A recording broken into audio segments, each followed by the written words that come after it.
Yeah. Like, to me, he's not top 12. No, she's like 14, That's 15. And, you'd have to be in a desperate situation is where I see it. But I agree with that. I was just like, I've got him on my bench. And Yahoo's got him with 25 points and Garoppolo with 20. Which, I disagree. I do too. Yahoo's Yahoo. And so I obviously I haven't changed it or anything. But I'm looking at it going, well, enticing. Shit, am I crazy? Not it's enticing, but am I crazy? Like, do I have the ESPN wrong thought too, process ESPN going has on? him, projected to score more points than Dak. Right. No, that's not going to happen. Yeah, they have some weird predictions What on are there, you that's for talking sure. about? I want to get that gig. I want to predict the points right? every week. Yeah. You know what? Let me pull this number what I up my noticed butt. this week, too, is so on ESPN, I have eight leagues. One of them is 7-5, and the rest of them have a better record than that. I have 3-4 teams, 3-9-3 teams, and 1-10-2 team. Mm-hmm. On Yahoo, I have my team that's 8-4, and then I have 2 teams that are 7-5, and every other team is 6-6 or worse. Oh, wow. Wow, you had a bad couple of weeks then. Well, it's 'Cause- because here's what it is. What I have, what I think it is.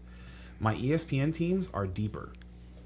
They're all these are 10-team leagues. They're the points, the scoring changes. What's up, Mr. Bay? varies Yeah, we're live. league to Oh, league. hey. How you doing today? Oh, what's up, everybody? I don't even have my. Yeah. Sitting here with Ray always sneaks up on us. We never know when we're going live. Hey, and you know what? You guys wouldn't have known right away unless somebody had came in and just made a comment. Yeah, no, I wouldn't have known. So, Ask any questions you have, by the way. the scoring varies between half point and full point, and 4 point for passing touchdown and 6 point for passing touchdown. But and I don't think that actually matters that much. I think the biggest difference is that on ESPN preseason, the rankings were much different. There were a lot more value plays that you could make in ESPN drafts if everybody was just drafting based on the queue, Right. than on Yahoo. Yahoo was much better about putting the actual good players towards the top. Yeah, it makes total sense. Mr. Bay, did you like Lurk? Because the name seems familiar, but I can't recall too many conversations. Who?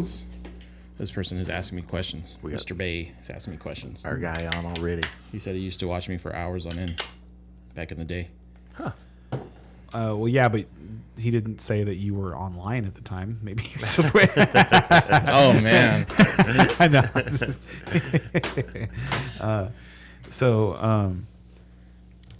Should we? We're gonna kick off with a Homer minute. Yeah, Okay. let's do it. Let's do it. Alright. But Cool. Apex a lot. You want to start? You want me to? Ray, you wanna go? I can go quick because I don't think I need a minute. I think, We're packing it in, folks. and I had the thought. I think with Aaron Donald out, possibly for. I think they might just. They're sit just it- shutting people down. Yeah, they're just. Because Matt Stafford cleared the concussion protocol, but they're still not going to play him this weekend, and it's still like I think he's got a sore neck or it's maybe a they bunion don't- or something. Yeah, they don't. Yeah. Well, why if you're not going to make the playoffs? No, I you know? completely agree with the decision. It's like if- I'm not arguing. And if shut I'm it- a Rams shut it fan, I'm down. like, good job. You know what I mean? If I'm a Rams At least fan, our, I'm not mad. at least our picks in rounds 4 through 7 will be really good. And other teams are going to be super happy with you guys. Yeah, and I'm getting. That's what I'm getting at the water cooler a lot. All those Rams picks are hot. At least you guys are up on the. And you know what? Honestly, if you think about it, you guys are socioeconomically just superior to everybody because like you did the thing where you got your goods and now you're giving back.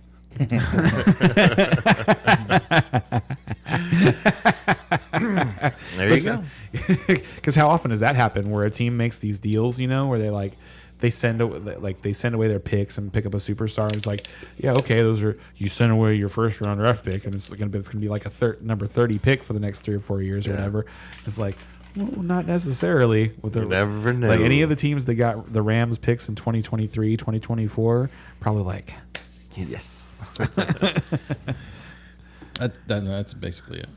We'll see what happens next year. We'll see what Bryce Perkins. Kyron does. Williams, right? I did pick him up. No, it's a little sneak peek to DraftKings. I did pick him up on my DraftKings lineup because he's going to be getting a lot of the work. So yeah, Honestly, I like what your team's doing in that they're shutting down their stars and they're seeing what they have in the rest and moving and looking to next year. I think it's. I mean, I wish more. Like if my team was in that situation, I wish they would do that too. But my team, Tomlin wants that with that winning record. Too bad. you certainly have to. And Sean Priorities, McVay baby. is pretty good at testing things sometimes. You know what I mean? But it's just unfortunate it took this for him to get away from pass the ball to Cooper Kupp, pass the ball to Cooper Kupp, pass the ball to Cooper Kupp. You know, so, Yes, that is frustrating, isn't it? Because like you get to a point where it's like, we actually have some more talent on the team. You know, some of these guys maybe could have contributed while Cooper Kupp was still helping and before everything fell apart. But anyway, I wouldn't be too excited about watching the final 6 games either. Yeah, like I say, if you're a fan, it's still worth watching because it's fun to see who's developing and what's going on. But yeah, I Well, mean, from a fantasy perspective, it's fun to to start the players defense against the Rams them, now. Yeah. Because I mean, for the last several years, the Rams have been a team that you're like, oh, my guys are playing against the Rams this week. It's gonna hurt. Downgrade, and now it's like, ooh, Yeah. we're playing against the Rams this weekend. Well, it's more like what Start defense everybody is playing against the Rams. No, but- not if Aaron Donald's out. No, like what defense is starting against I the Rams. know, Like, but that's- not just that. If Aaron yeah. Donald's out, Donald's out, it's just open season. Yeah. No, it is. and I picked a running back against So the Ken Rams. Walker One of to my the moon. DraftKings, I think. Might have Oh, been. one of your lineups. Yeah. Yeah, Ken Walker this weekend. Yeah, he's definitely dude. It seems like we say that every weekend. You know what I mean? Yeah, but the Ken last couple weeks Walker's- hasn't been great. And The he's been touchdown going up. saved him last week, Yeah, but yeah. the last 2 weeks he has not been great. yardage wise, you're right. Yeah. But he keeps getting those But touchdowns. He keeps Seattle getting as the a touches. team has hit the wall a little bit. Agreed. And he's going. I think he went up in price too. Walker did. I think this week. I'm not sure. So he's about I think. 7,000. I Yeah. think. Yeah, but He's been right around that. Has the he? last couple Okay. weeks. Yeah, I think this 7 might be his highest, but I think he was like 69 last Yes. week or something. So yeah. Let's see, Steelers. We got a win last week. Yay! Tore up the Saints. That was nice. Colts, it was the Colts, buddy. Yeah, that too. Yeah. Sorry. Wrong week. But yeah, the Colts did not put up much of a fight. I don't know. It doesn't matter. Basically, it comes down to Pickett and Pickens and these guys and how they're developing and what's going on. Our defense is starting to play well again. We have some secondary issues still, but people are healing. And, next year our defense is going to be amazing again. We'll get And, next year. And our weapons are developing. Kenny Pickett definitely looked a lot better this week, I think. Had no interceptions, yay! But not just that. It looked like he was doing the right things at the right time, and taking baby steps forward. So definitely better than he looked 4 or 5 weeks ago. You don't think you got saved by Jeff Saturday's bad decision making at the end of the game? At the end of the game, Yeah, no, I mean, like when Matt Ryan made that scramble, and they go from the 2nd and 14 to like 3rd and 3, and they get up there and they just let the clock run. They let like 30 seconds run off the clock, and then run a draw play to Jonathan Taylor, then call a timeout. Hold on, let's not call a timeout yet. Let's let 30 seconds run off the clock, then we'll let Jonathan Taylor fall down, then we'll call timeout. yeah, that was helpful. I don't think that was necessary. I think we were winning the game either way. But yes, I mean, they were at the 20-yard line with like a minute to go. Like they call a time. They had all 3 of their timeouts there. They call a timeout there. They get a good play in, and even if they don't get it on 3rd down, you compose yourself and you get a couple of plays that you like right then and there, rather than just the one, because they ran one play and it was like the play was there. If I remember correctly, he just dropped the ball. I can't remember who he threw it to. If it was one of those gigantic tight ends that the Colts have. right. That was the biggest takeaway from that game for me, by the way, was Jelani Woods with like 8 catches. Like, I don't know if you saw that, if you noticed that. Jelani guess Woods not. he had Yeah. 8 catches in the game. It was ridiculous. Yeah. Why? I don't know, but it was really funny considering Juan just needed 1 catch from Paris Campbell. That's why you noticed. Oh man. But yeah, I don't know. I didn't understand that at that point. Like I was just I'm going, I'm just casually watching the game. I'm like, oh, okay, timeout. Oh, they're not going to call a timeout. Oh, that was bad. Like that, he's Right. like Yeah. just my immediate takeaway is he's going to get killed for that. Like you're watching that live and you're like, they're definitely going to bring that up after the game is over. Of course. This is his first time doing it. He's going to make mistakes. I mean, he's doing it mid-season. Like, he got thrown into the fire, man. I don't understand how anybody makes that mistake. I don't get it. I hear you. It's a big one. Don't get me wrong. That's why you should hire real coaches. Sorry, Jeff. He is a real coach. All right, real so how are boy. your Cowboys doing? They are doing exactly the same as the last time we spoke because they haven't played a game since then. Oh yeah. So how do you? Well, you're playing. Still against the feeling Colts, great. so- Nothing's changed on the OBJ front. He's still like flirting with a bunch of teams before he, decides to shack up with the Cowboys, which is probably going to happen. Do you want him on your team? I don't care. Yeah. I've never been a fan of OBJ. Yeah. I am not blind to his talent though, Right. and like he definitely did help the Rams last year. It's true. So I think he could help. But there's also a decent chance that he goes in and kind of blows up the team a little bit, too. I don't think so. Does crazy antics. I think it's more likely that he gets beat up by Micah Parsons in the locker room. What did he get thrown off the plane for? Did you hear about that? No, I didn't. I didn't read about it. But the reason I didn't read about it is because the Cowboys seem to just not care.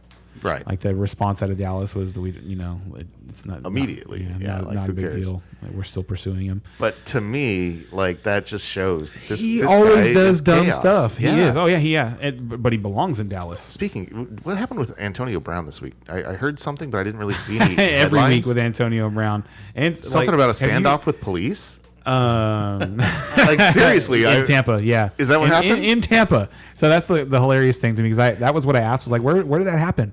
And then whoever it was that was telling me about it was reading it in Tampa. Like, so you're kidding me, right? Like, so he just like walked out of the game, caught an Uber to his house, and just like didn't go anywhere afterwards. He's been there ever since. He's been in Tampa ever since.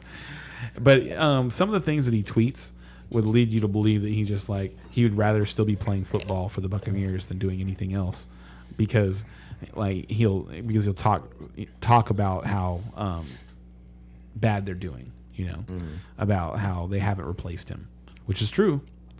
Like if they had Antonio Brown doing Antonio Brown stuff on their team, they'd be a lot better. Probably. Yeah, depending on how much of a distraction he's going to be this time. Depending on if he's wearing his pads or not. Huh? If he's not, if he's whether he's under arrest or not. yeah, he's sticking into the game.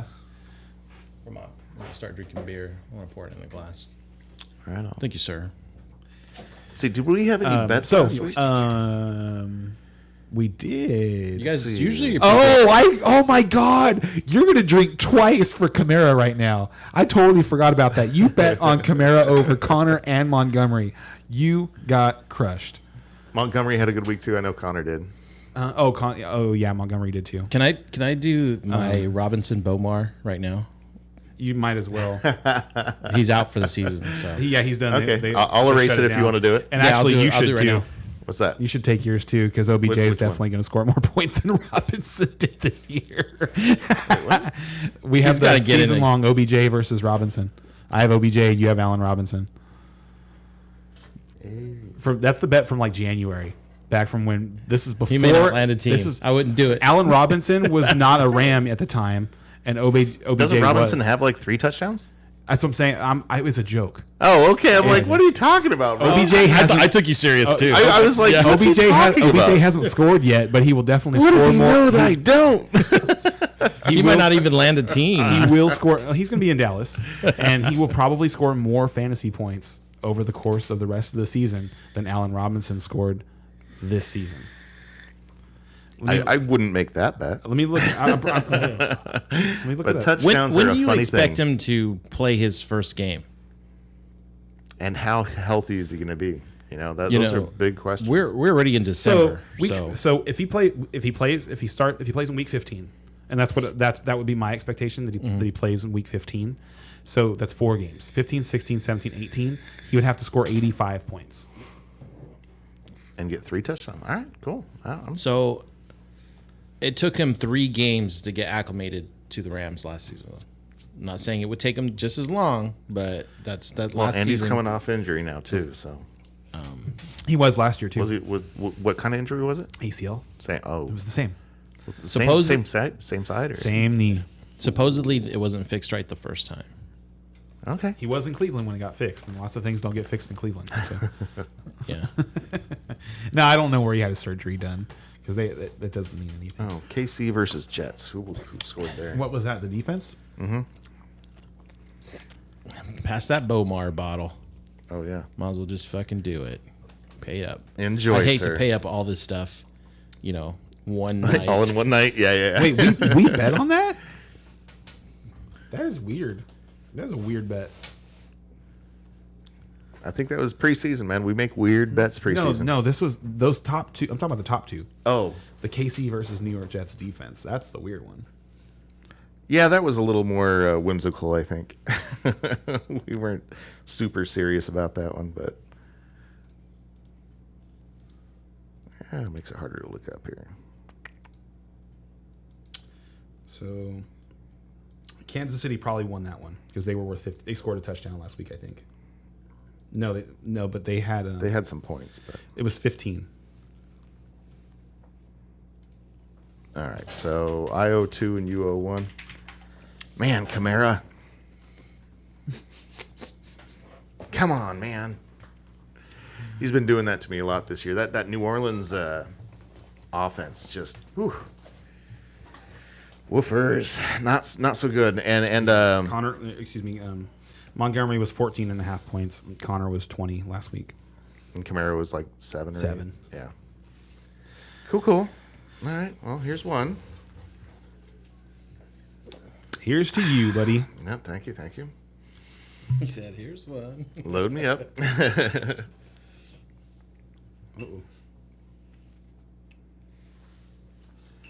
It's going to have to be Don Julio for you, sir. Oh, All right, so shall we break into the games? As soon as I get loaded up here, let me see that Bowmore and let me have a beer. Oh yeah. Oh, that's right. You need a Bowmore. He's been asking for it, man. I'm You haven't sorry. been passing. I was looking up stats. Can this stuff be lit on fire? I don't know. No. What's the proof to light on fire? 90? 45. Oh, proof 90. Yeah. Yeah. Yeah. So we can light the maker's mark on fire if we want. And the pirate and the stolen rum that we have up there. Or I have up there. To paying up, huh? No. Give me Pay this it, lunch, to Rich. paying our bets. Yeah. Paying the dues. Ooh, baby. That's how we solve arguments around here. We make shot bets. And the following week. And everybody we get feels good afterwards. Yep. There are no losers. There you go. That tastes like gasoline. Except for Ray. I forgot the Bowmore bet is a loser. Ooh, I hope I don't have to taste that again. I really do. I have the aftertaste of tire in my mouth. All right, let me erase those bets. Yeah, the Robinson. The top 2, and then the Robinson 10 TDs one can go away.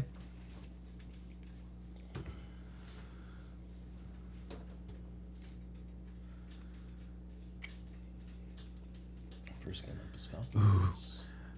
That's McLaurin versus Garrett Wilson for a Bowmore is going to be so close. That is going to be close. Garrett Wilson. I think Garrett Wilson's about to go off. Dude, and I've got Garrett Wilson in a couple of places, so I don't know who I'm rooting for anymore on that bet. I have him everywhere. Everywhere. Yeah. Poor Bowmore. It's the punishment alcohol. It's so bad. So bad. It's so expensive and so bad. Somebody pass me a beer. Oh, yeah. Let me get started. All right, first up. Oh, wait, I got to pull the timer up. Do do do do do do do do do do do do do. First up, let's do it. Oh, let me switch this. Do it. YouTube. There we go. All right. First up, we have Pittsburgh at Atlanta Falcons. Pittsburgh at +1, over under at 43. With if you're betting on the Steelers, -115, and if you're betting on the Falcons, -105. So basically a pick 'em here, which makes sense for the records and whatnot. But I think this, and obviously I'm a homer, but I think the Steelers have a really good chance of winning this game. I'd put us at 70-75%. I expect the Steelers to win this game too.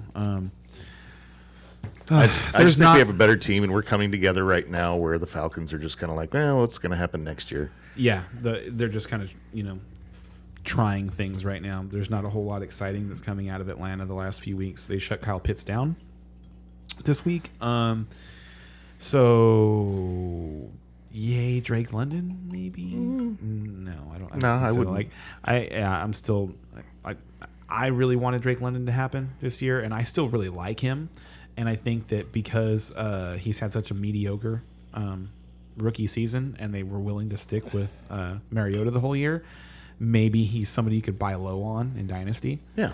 And I'm going to try for sure this offseason because I like him. And as soon as he's shown talent. And I think as soon as Atlanta makes a quarterback change, he'll be like really hard to get in Dynasty because he's a really talented player. But and then on the other side you got George Pickens. So I think that's the thing that I'm watching in this game most is George Pickens and Drake London, just seeing what they do on offense on either side. But the funny thing is you're not starting either one in fantasy. No, you're not. You should. Well, maybe Pickens. I mean, you can start Pickens in your flex if you need to. In full PPR, Pickens has I think 4 straight games of 10+ points. So, not last week. I think last week. I think he was right at 10. Okay. He was right at 10 last week. And he is the main target for Pickett. So, I mean, like, you can always start Pickens. Atlanta's also weak against receivers. So, I think this is if you're going to start him, like if you've been waiting to start him and you've been like, I don't know. Let's see. You're not starting him over a lot of people, though. Who would I start him over this week? Let's see. Zay Jones? I would not start him over Zay Jones. Well, see, that says a lot right there. Well, Zay Jones has been, balling lately. Okay. So let's see. It's funny. Brandon Cooks isn't going to play, but I would start him over Deontay Johnson. Yeah. Well, yeah. I mean, we just said he was the number one. Yeah. Yeah. So I'm saying, like there's probably a lot of people that have been starting Deontay Johnson this year. I almost dropped Deontay Johnson this week like, for a spare quarterback. Jamar Chase is back, so I'd start him over Tyler Boyd. Let's see. Who else would I start him over? I'd start him over the Packers guys. Okay, yeah, so that's what I'm saying. So he's right in that range. You can get there if you need to. Hopefully you don't. I think he's top 30. 36 at least. Okay, yeah. He's right in that range. Yeah, you're going to rank him, 28 to 36. Somewhere, yeah. You're hoping not to start one of those guys. If you're starting 3 receivers in a flex, it's hard not to start him. Like you're in a good spot if you're not starting him. So on the Steelers, I do think you want to start the Muth this week. I wore my shirt because I think the Muth is going to get loose this week. I agree with that too. I think he's going to have a very good week. Fit him in your lineup if you can. What do you think about Najee Harris? Well, he's listed as healthy now. Says he's going to play. No, he's listed as healthy. Yeah. Like he's got no questionable tag now, so he is going to play. And makes me happy because my opponent this week in our league picked up Jaylen Warren. And Jaylen Warren all of a sudden went questionable. Mm-hmm. So I don't think, and late in the week, I don't think Warren's going to play. I think Najee is going to play. He's going to get most of the work. I agree. And then Snell or McFarland might get a few carries, but who cares? Don't you dare start them. Yeah, no. But you can. I think you can start Najee. You definitely can start Najee. So I think in this game, like I'm looking to start Najee. I'm looking to start Freiermuth. I might be looking. I think it's hard for me not to start Pickens in this game. That's how I kind of feel about it. Like I'm more on the I'll feel bad if I don't start him. You feel slightly better about him than I do, and I feel good about that. Thank you. And I like that confidence. And I love the Pittsburgh defense this week. Mariota has the problem turning the ball over under pressure. Yes. Pittsburgh D is a very good play this week, especially DFS. So anybody going Falcons? Heck no. Not on this show. Next up, we have the Broncos at the Ravens. The Broncos at +9.5. The over-under at 39.5. If you're betting on the Broncos, you're at plus 330. And if you're betting on the Ravens, minus 410. The Ravens are 9.5 point favorites. That's a mistake. That seems crazy. Now, Like and I would here's smash the Broncos if I'm playing the line. I'm so glad that the first thing out of your mouth was the Raven was a question about the Ravens That's being crazy. a 9.5 point favorite, because the first thing I was going to say is that last week the Ravens did exactly what I said that they had. Like, they proved that they are exactly what I said that I thought they were a few weeks ago, and that's that they're going to play up and down to their competition. It's funny because I was watching on Red Zone and stuff, and I just kept seeing them falter, and I'm just like, That's who they are. Ken's got a point. You know what I mean? It's That- funny because I remembered your arguments there, and I was like, he's right. Baltimore really is not going anywhere It this year. doesn't make any sense, like, because they're too good to lose some of the games that they've lost, and they have no real like impressive wins. They're a 7-4 team with a lot of close victories, and their 4 losses have all been really close. Yeah. And so I just kind of think that's who they are. So I wouldn't be I picked the under in this game because their offense has struggled against mediocre defenses. Exactly. And Denver's defense is good. The only question, and this is funny because you like to take the emotion out of things and be more calculating about it. And now the Broncos have had an excellent defense so far, but at what point does that break and they just kind of give up a little bit? Because now they're 3-8. They're definitely not going to the playoffs this year. Do the guys on defense start to take a little bit off? And I don't know. That's a hard thing to say. I personally don't really think so because they are professionals. You They saw are the professionals, defense but yelling at Wilson they this are week. professionals, but how often do you see a team that finishes with 5 or 6 wins with a top 5, top 10 defense? It just those two things don't go together, and there's lots of reasons for that. And it doesn't mean that none of those defenses were talented, but it is hard to continue to go out there and put up dominant performances, because the Broncos defense has put up some dominant performances this year. I agree. And they deserve And then still lose because they deserve to be a 6-5 team. Yeah. At least. They if their deserve. offense could average 19 points, It's really that. You know what I mean? It's really bad. They'd have a nice record. So that being said, I'm not willing to bet that this is the game that the Broncos defense just gives up and allows the Ravens to score 30 points. I would bet the under on this game. I'm not excited about starting any of the Ravens pieces. Lamar Jackson has come up with a quad injury this week. So it's Mark Andrews and nothing else, really. Yeah. And I'm not excited about starting Mark Andrews either. Exactly. But I mean, you gotta. you have to. You have to. You're not. Yeah, because you're not pivoting off of Mark Andrews. yeah. But you don't expect it to be one of his 25-point games. That's just not. That's probably not in the cards. And then you're never excited to start anybody on Denver. You can start Sutton.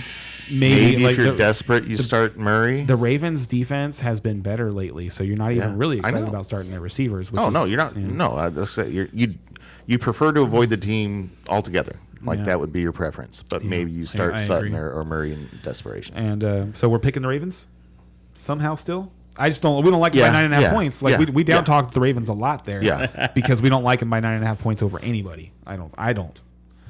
But I still think they're going to win. Yeah, I agree. Because I think that AFC North division is going to come down to the next Ravens-Bengals matchup. Yeah. Next one. Okay. Let's move on. I own you. I still own you. Next up, we got the Packers against the Bears. Packers are at -3.5. The over/under at 45. If you're betting on the Packers, you're at -180. If you're betting on the Bears, +155. Justin Fields is going to play. Mm-hmm. Yay! Fantasy football is alive in this game. True. That is basically what that means. Yeah, you're absolutely right. Because the Bears games without Justin Fields, playing at the Justin Fields level that we've come to expect over the last month, not watchable. But with Justin Fields doing his thing, must see TV. Yeah, especially fantasy wise. Yes. You turn around. Justin Fields just scored another 15 points. What? Right? He just broke off a 70-yard touchdown run. So I'm actually like a little excited to watch this game because of Aaron Rodgers and how he's talked so much trash to the Bears. Yeah. And like the Bears have a guy now. You know, they can score some points. So I really want to see this game go down to the wire the way that the Bears-Lions game did a few weeks ago. You know, and something we talked a little bit earlier, but what about Rodgers' injury? Like, what's going on with that? He says he's been playing through it for a while. The injury that he's complaining about now, he sustained in the Giants game. So I'm not worried about it at all. No, you there know was about the something that punctured happened. lung? Yeah, So- it was the rib thing. Yeah. So apparently that was a precautious thing. My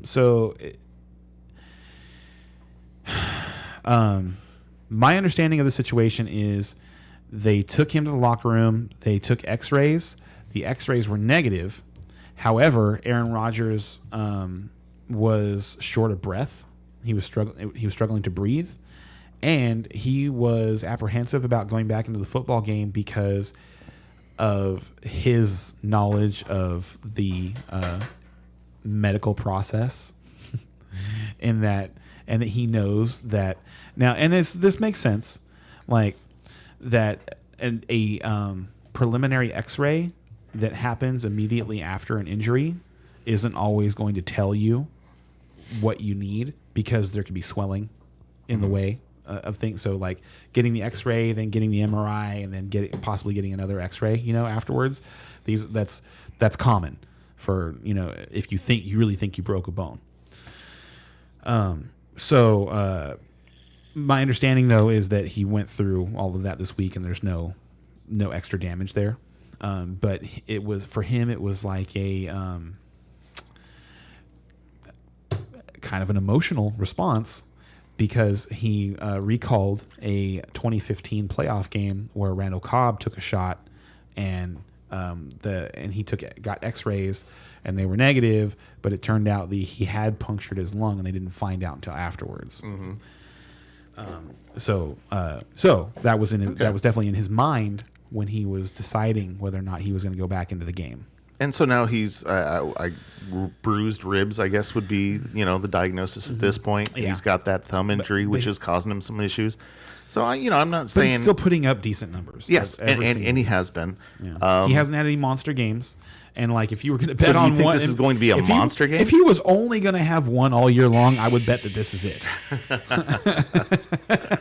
Because it's like Aaron Rodgers, and if you think this is going to be Aaron Rodgers' last season, like he would want to put it on the Bears one more time. So off the top of your head, like what number quarterback do you think he would be this week in your internal rankings? You know what I mean? Just off the cuff. I can't see him being outside my top 12. Okay, and I'd agree he'd be in my top 12 too, but he'd be probably my 10, 11, or 12. Like I'd rather start him this week than like Tua. Ooh, I'm starting to. that's spicy. Yeah, Tua's playing at the 49ers. I think I'd rather and play. I'd play Tua. And I've watched. Oh, can I put that one on the board? Yeah. Yes. Aaron Rodgers versus Tua Yes, this week. yes. Yeah, I love that love I'm it. betting on Aaron Rodgers on a weekly basis now. This is fun for me because he's failing. So, I'm not even upset. It's like either I win the bet or Aaron Rodgers fails. So are you going Packers then? I am gonna pick the Packers. Aaron Rodgers is gonna play. Aaron Jones is gonna play. I'll take the pack. We'll take one more time for Aaron Rodgers to own the Bears. Oh, Ray, you like Chicago there? He has done this a couple of times this season, and he's been right. He's picked the Bears at home twice this year. He picked them over the 49ers to start week 1. Yeah, and I do have a buddy at work that does pretty well betting sports, and he says divisional game at home dog, take them every time. So next up we have, which is my tournament pick of the week, Jacksonville versus Detroit. Jacksonville +1, over under at 51. If you're betting on the Jags, -110. And if you're betting on the Lions, -110. Yeah, this is the fun game of the weekend. This is Here's what I have to say. Woohoo! This is my We're turn- gonna have some fun. my tournament game. Yeah, no, this looks like an offensive game. The tricky part is this might be one team dominating another, and it might just and one You thing think might so? say no, I don't think so. I'm saying there's a lot of chances here. Like there's a lot of things that can happen in this game. We've got two bad teams, so you always have to be cautious. I don't agree with that statement. That these 2 4-7 teams aren't bad. This is to me this is the best game that we've talked about so far. Oh, this is gonna be the most fun game. No, but I mean this is to me this is the most even game that we've talked about so far too. Like amongst, Okay. to me they're both teams are 4-7. Yes, They're not going to the Super Bowl. Yeah. Probably not making the playoffs this year. but both playing hard still is what you're saying. And showing signs, really good signs. Like for the Lions, they're showing signs that they're going to play defense next year. And for the Jaguars, they're showing signs that they actually did get it right at quarterback. Yeah, and both of these teams are. I feel, and the Steelers are all kind of doing the same thing, where they're really putting things on the line next year. Now I feel like teams like the Steelers and the Falcons and the Bears are a step behind the Lions and the Jaguars. Wow. That's how I feel because I'd like to bet on that, but that's a really long bet. To me, the Lions and the well, okay. Well, let's see. How do we you're do talking that? years long. Well, we talking next year, well, or we can just say like it could just be like open ended. Like I think personally, Like that's a 2 to 3 year bet. So I mean, anyway. yeah, I would bet on the Lions and Jaguars to make the playoffs before the Bears and Falcons for sure. Oh, well, okay, but you're excluding the Steelers, which is kind of the contentious point for me. The Steelers are a little different though. Okay, all right. The Steelers are a little different because if you had left the Steelers out of your statement, there would have been no The argument. Steelers didn't go into full teardown mode. They didn't. Right. They're reloading, not rebuilding. Exactly. So And to me that's not the same. I'm not even. So here's what I think about the Steelers. Honestly, is that they could be back next year and be competitive, or next year could be the year where they figure out that they need to tear things down. That is my honest opinion. honestly, of- I like your opinion. I think it's 70-30 on the I agree. the good 'Cause side. They're so good at so good at rebuilding. but you're and, right. and it's real, and it really comes down to Kenny Pickett. Like Yeah, if Kenny Pickett takes absolutely. a step forward this year, like Trevor Lawrence did, And if we lose that draft capital and he so- doesn't, then it's a huge blow to the organization. So, yeah, no, I completely agree with you on that assessment. I think there's a 70-75% chance that we're on the good side of that. But, yeah, that 20-25% on the other side is definitely there. Yeah. We're going to have to pause this because we didn't even talk about this game yet. Jaguars- taking a timeout. the Yeah. Jags and the Lions. Yeah. All right. And this is a game we so, need to talk about. This is a stuff fun one. to talk about is that DeAndre Swift seems to have gotten his work back. Yeah. He had 8 targets last week. Jamal Williams had 0 targets last week. Jamal Williams he's got some sort of a leg injury. I know. I've been riding Jay Willie all year in one of my leagues, and God, And I've I've been loving it. And I have been coasting in a few leagues with DeAndre Swift on my bench. yeah. Oh, nice. So Yeah. So I'm excited to be I able don't to turn him on. The way they're using him. I don't think he's ever going to be what we thought he was going to be at the beginning of the year. Well, and what we were But hoping he's gonna be we were valuable. hoping for a Kamara-esque guy. Right. And he's not Like that. you were hoping something like we didn't think CMC where it was going to be 25 touches. We were thinking like 18. Right. Give us like 12 carries and 5 catches. You know what I mean? Like Yeah. And now it's going to be more like 5 carries and but 7 catches. I don't think so. No? I do think his work is going to go back up. I think they've that's possible. just been really cautious with him, but I do think that we are going to get that Kamara light workload by the end of the season. Do I think it's going to be this week? I don't know. It could be. It definitely gonna get more. It could be this week. Yeah. They're at home. The Jaguars are a good target defense, I think. So what do you think about Jamal Williams? I mean, where you are you starting him over Swift? Man, I don't have him anywhere, so I haven't had to make decisions on him all year long, and in watching their I'll games, give you a hint. The there's decision been- has almost always been to start him. I know, and he's been so flex worthy, Yeah. and he's still like a top 15 running back overall, like not Number one in touchdowns, not I points. believe. He's number one in the NFL in touchdowns this year. What Not just what league do you? No. want to go by? Like not talking about running backs. I'm talking about all the NFL. He's number one Oh, I in see. touchdowns. Okay, Like he has more touchdowns than Kelsey. He has more touchdowns than Devontae Adams. Like he has more touchdowns than Austin Eckler. Like so. But having said that, I've been a non-believer all year. Oh, dude.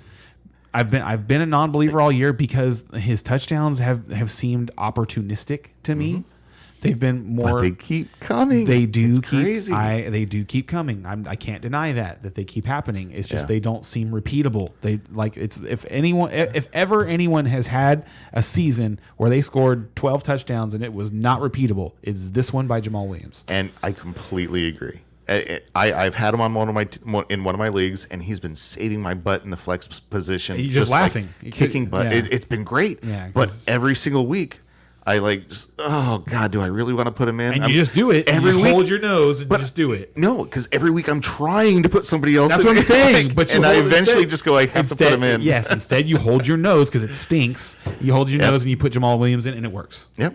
And it has been all year. And so right here, this week, do I put him in? Right now, he's in my lineup. I would still do it. Like if Yeah. so, here's what I would say about that because I haven't been making that decision.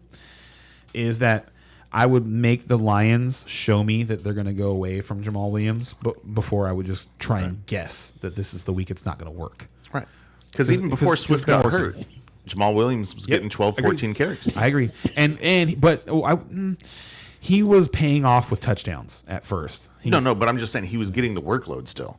He was getting more touches. So, and on the other side, Travis Etienne is supposed to be healthy. And, don't forget about Amon-Ra St. Brown. I mean, just lock him in. Yes, he's going to be great this week. He's not a question. And Goff might even be a streamer. Well, I mean, If you're desperate, I'd you can throw Goff spoiler in there. alert: my quarterback start my tournament play. Well, there you go. So start Goff with Confidence. some bit of confidence. I would start Goff with confidence for sure. Like I would rather start Jared Goff than Deshaun Watson this weekend. I would too, and I'd rather start Trevor Lawrence on the other side Oh than yeah, Jared Goff. I would rather. Yeah, okay, there you go. Yes, So yes, absolutely. Agreed. all right. Trevor Lawrence has looked awesome. Yes, By the way, yes. he's looked awesome. Like him having it, like what it is crazy, like, and it's so funny because Doug Peterson is getting all the praise, and they're just killing Urban Meyer. Sorry, real quick on that. Yeah, I mean, how nice is it for Peterson to just be coming in and after like one of the worst coaches that has seen the NFL in years, and he's just You like, can't fail. Oh How do you man, fail, he dude? looks like a god, Yeah, right? I know. He might want to retire after this The year. players are like, I would die for this guy. It was so bad last year. You don't understand. Exactly. Yeah, it's crazy. But no, Trevor Lawrence now looks like a quarterback. Like I think last year at one point I said I don't know why, but this sticks in my mind. I watched a London game with him, and he walked off the field after a 3-and-out, and he looked like he wasn't finished yet. You know what I mean? Like he didn't. Oh, it's over. Like because he didn't. He didn't really. He wasn't in tune with the game.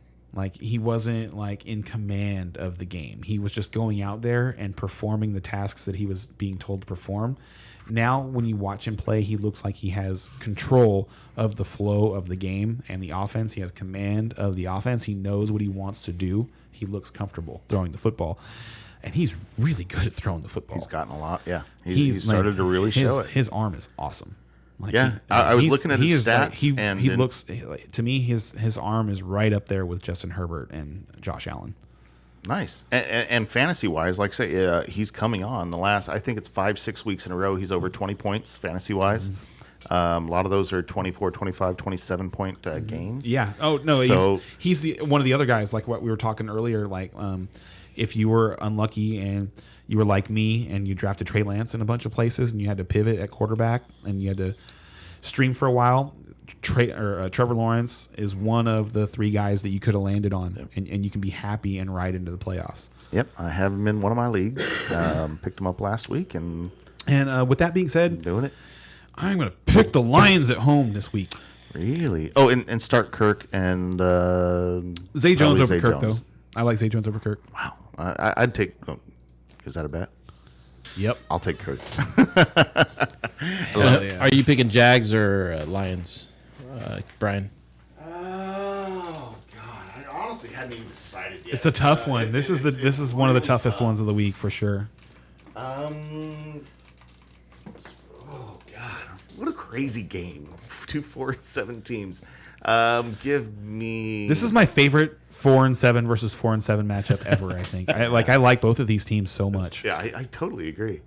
God, okay, I'm gonna take the Lions at home. Dang it, I wanted to go against you, Ken, but I gotta. I'll go against you guys. The Lions have been fun.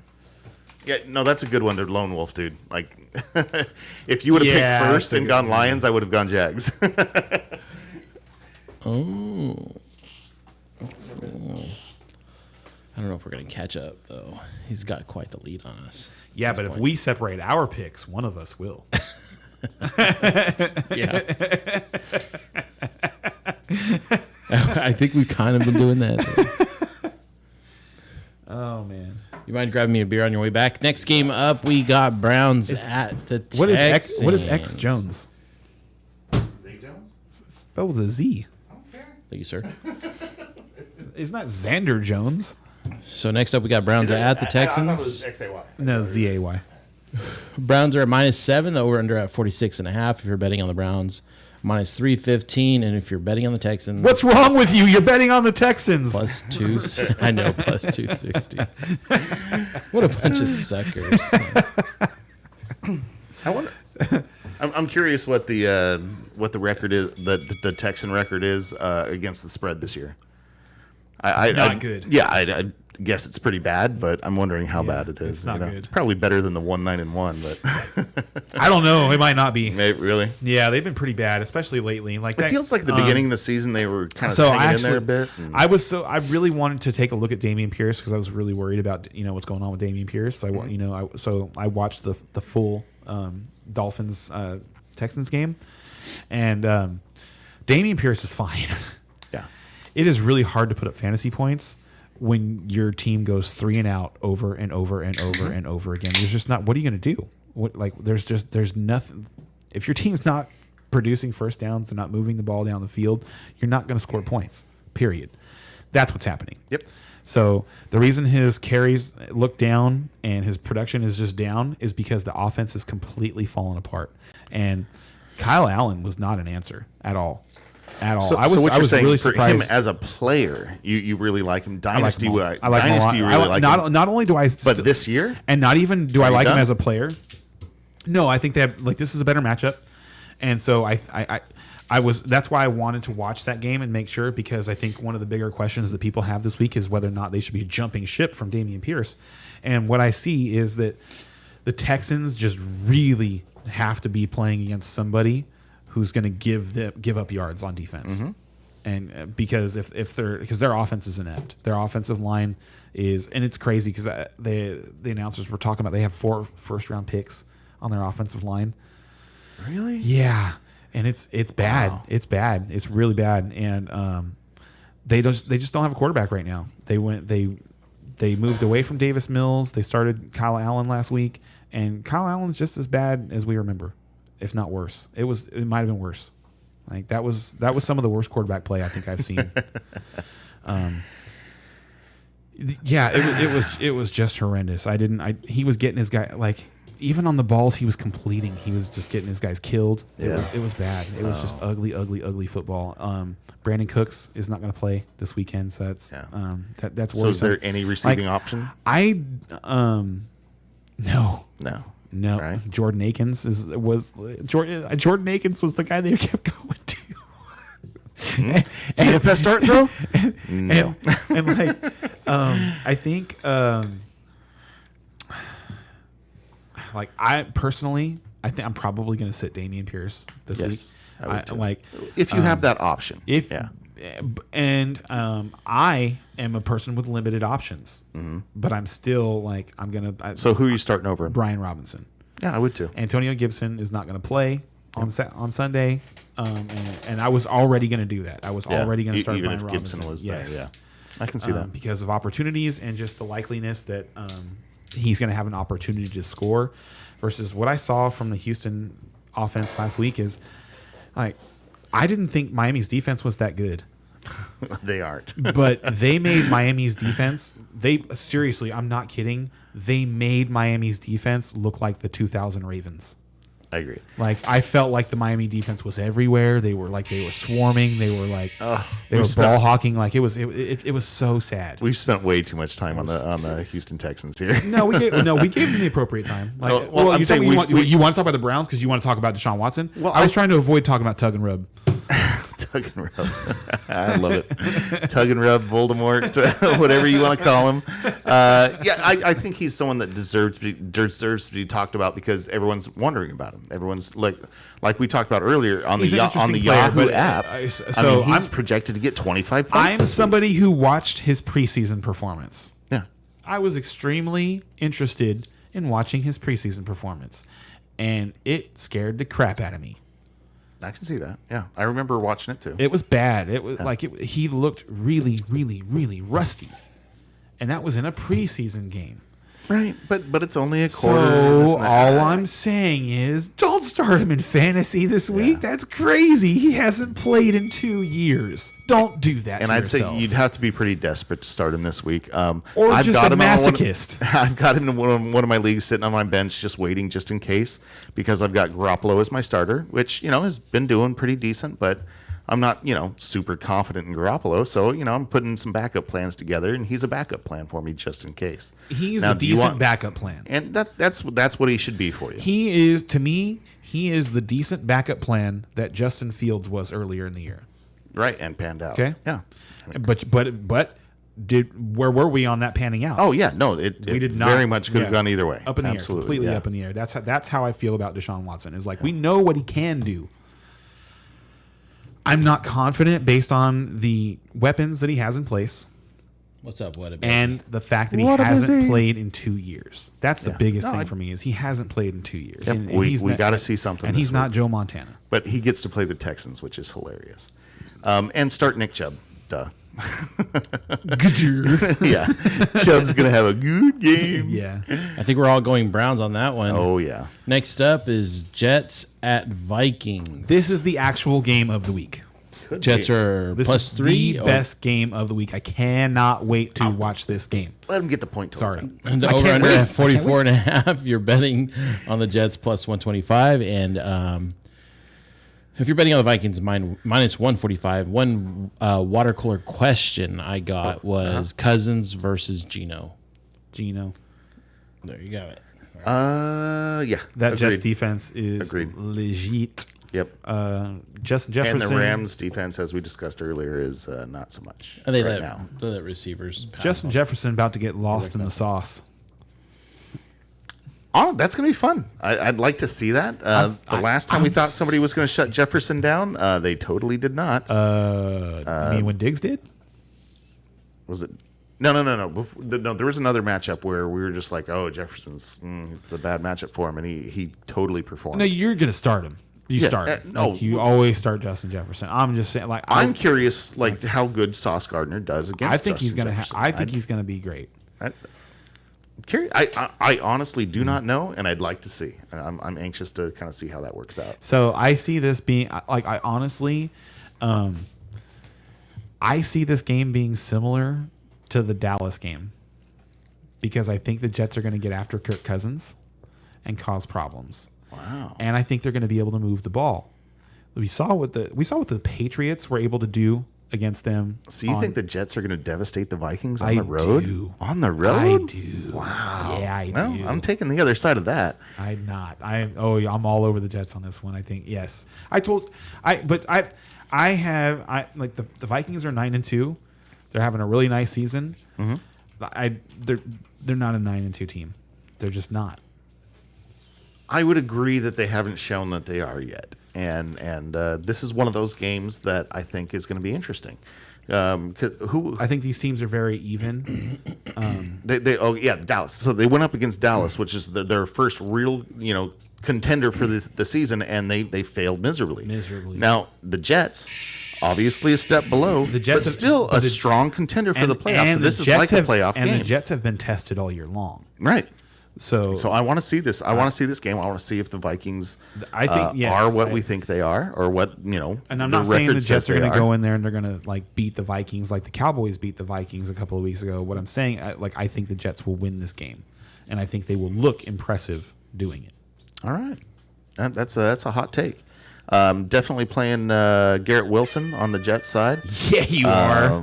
Definitely there. I think Zonovan Bam Knight. Mike White, I'm definitely staying away from. Mike Knight White is interesting. Mike White is super interesting. Is he? Yeah, this week he is. This See, I'd put him in the same category as Voldemort there. This week he's interesting. I disagree with that because, and here's why. Mike White he literally just put up 30 points in a fantasy game. Okay, he did it in the rain in New York. Yeah. And the Vikings, the team he's playing this week, just gave up almost 400 yards passing to Mac Jones. All right. Yeah. All right. I'd probably start him over Voldemort, but I still don't. Yeah, want I to got start him. I convinced him. But I don't want to start him. Like no, that's not- but I know. was Trevor Lawrence, Now- Goff. Here's in my dynasty league, I had Justin Fields. So in the middle of the week, where Justin Fields didn't look like it looked like maybe he wasn't going to start. So my decision was going to be Mike White or Aaron Rodgers. Oh. See, you making a pause Wow. right there. That's all you need. That's all you don't need to answer the question now. Mike White is a borderline top 12 quarterback this week. Yeah, I guess that's fair. So Yeah. yeah, So next up, or yeah, definitely ready. so, and you're going Vikings, right? Yes. That's the conversation. Okay. So next up, we got Washington at New York Giants. Washington is at -2, over under at 40.5. If you're betting on the Commanders, -125. If you're betting on the Giants, +105. These games are so ugly. Like the old Redskin Giants. It feels like it's going to be an Washington ugly versus defensive New York game, games. doesn't it? They just are. Yeah. These two teams get together and play the ugliest football games in the NFL. Not the AFC North teams, not the AFC South teams, not the NFC South teams. These two teams right here. When Washington and the New York Football Giants get together, you can turn the TV off. It is ugly football. It's just my whole life, dude. I'm 38 years old, and my whole life that matchup has not been exciting ever. All right. Hard for me to argue against it right now, especially staring at it right now, because, yeah, I mean, what did you say the over-under Nothing's was changed on this since game? Like 40 or 39? It should be under 40, I would guess. Let me find the game again. 40.5. Wow, so right at 40. Wow. I'd slam the under there. I would. Yes. It's in New York. It's in December. It's Washington versus New York. Washington defense is playing well. New York Giants defense is playing pretty well. Chase Young's supposed to play this week. Oh, wow. Yeah. So The Washington defense was already playing well, and they're getting Chase Young back, who, if in case anybody forgot, was the defensive rookie of the year not 2 years last ago. year, 2 Yeah. years ago. Excuse me. Micah Parsons was last year. Yeah. I knew that him and Micah Parsons were back to back. I don't know if you like salt. Oh, sweet. and then you've got Barkley on the Giants side, who you're going to play because he's such a good you talent. shouldn't be but excited about it because No, I wouldn't be excited at since all. the Giants gave him 35 carries 3 weeks ago. He has had back-to-back games, I think, under 50 yards rushing. And who knows how much of a part of it that is, but I mean that's definitely says something. And the Giants seem to be slowing down while the Commanders are speeding up. That's a big thing right now. That Commander defense looks great, and the offense with Heineke looks competent. You know what I mean? They look average, which is really good for the Commanders. The only thing that gives me pause for the Commanders this week is that Antonio Gibson is hurt and he's not going to play. So is Brian Robinson getting healthier and taking steps up, or has he Brian just Robinson like looks had great. good matchups? Brian or- Robinson looks great, and they actually gave him a couple of targets last week. So, to me, he's a monster start. Like, if Antonio Gibson does not play on Sunday, Brian Robinson is a must-start monster play. Okay, I mean, I didn't have him down as a monster play, but he's definitely in my top 24 this I think week. it's 25 plus touches. It could be, And It could be. and not just and if it carries. I is, think it's if they have catches, the too, 'cause confidence- McKissick's still out, right? Yes. Yes. So if they have the confidence to do that with him after the injury, that just means that they're like, okay, this They- guy's oh, healthy. This he's- guy's our dude now. Oh, have you watched him? He looks awesome. He looked awesome last week. The week before, The not week so before much. was the Philly game, right? No, not the Philly game. I The don't week remember. before, I just- the week before was the Philly game when he had the man touchdown. That's my favorite, probably one of my favorite touchdowns of the year was that the Brian Robinson run because he got stuffed. But he had a bad game other gets- than that run, right? If the touchdown saved him in that Yeah. game, but I mean, saved it. He was like 14 and a half PPR points or something like that. So like, it's not like he killed you. He's somebody that was taking a look at and He was getting just zero like, catches. all right, I'm He not was really get- interested He was until getting last zero, week. he was getting 0 catches. Yes. And when the Commanders were losing games and they weren't scoring, it was completely uninteresting if he wasn't going to get any catches. Now they're scoring. Their defense is putting them in position to close games out, which means that he's going to have more opportunity to run the football because they're not chasing points all the time. And they've started to actually throw him the football. Yeah. So I don't know if I expect him to score, but I do expect him to be somewhere in the neighborhood of 110 total yards and 3 to 4 catches. So if he does score, he's a top 10 running back this week. All right. In my opinion. If All he right, scores, yeah. he's top 10. And I think that's a hot take. I don't think I'd put him quite that high, but I do agree. I think he's going to be good this week, and you're probably going to start him if he's on your team. Yes. Is there anybody else to talk about in this game? No, the Giants are doing it by hook and crook, man. Yeah. They're a 7-4 team, and you have no idea how. Yeah. No idea how. And honestly, that's probably the nicest, the best compliment you could give Daniel Jones, because he's navigated this team to 7-4 with basically Saquon Barkley and nothing else. Well, I say it's 7-5 this week. I'm going to take the Manders, I agree with you, sir. and it looks like Ray does too. Yeah, that was my guess. We were all going to go that way. And that's crazy to me. You realize that if the playoffs started today, all 4 NFC East teams would be in. I heard that this week. Yeah. Hilarious. And All right. deservedly so. Yeah, dude, they're playing good. Like, is the only team that you'd want to play against in the playoffs right now. who knew that was going to be the maybe the division from Giants. hell, huh? I know, right? But you know what? It's about damn time. Because Because they've sucked for so long. because this is the division with the most Super Bowl championships. Oh, whatever. It's true. It's the division with the most Super Bowl championships, and it's not close. So next up, I we go by have teams. Tennessee Titans at the Philadelphia Eagles. Okay. Tennessee plus 4.5. Well, when Dallas wins their 6th this year, they'll be back at the top. All right, sir. The over-under is at 44. If you're betting on the Titans, plus 180. And if you're betting on the Eagles, minus 210. We can put a bet up if you want. Dallas gets number 6 before Pittsburgh gets number 7. Oh, I mean, I hate doing bets that are that long. I mean, Why how not? Because we're not going to win this year. You're not going to win this year. So, I mean, all right. On to the game at hand here. We got the Eagles and the Titans. Eagles obviously the favorites here, but Titans they're a good team, man. They're a well coached, solid team. The Titans are the opposite of the Baltimore Ravens to me. They bring other teams down to their level. The Titans are not a superstar team. Yeah. They play such solid football. They believe in what they do so much that they are able to bring other teams down to their level. Yeah. And a big and this is a situation where I think Derrick Henry could get going. And when Derrick Henry gets going, The Eagles still goodness. haven't solved their rushing defense. They opened the window on bringing back their monster defensive tackle rookie, Jamin Davis. I don't know if you've seen him play or not. That guy is a freak. He's like Shaquille O'Neal of football. He's so big because he's like 6'8" and 340 pounds, but he's a freak athlete. Nice. Yeah, I'm scared of him. Like, I'm super scared of him. Like, what the Eagles' defensive line is going to be like for the next 8 years. It's like, it sucks. Okay. But I don't think he's going to be back this weekend. So I think that Derrick Henry is going to be able to run against the Eagles defense much better than he was able to run against the Cincinnati defense last week. Correct. And that game, so impressed with the Bengals last week, by the way. Real quick, like I expected them to win that game. They were super impressive. Yeah, they looked good. They were They tough. did. They played tough.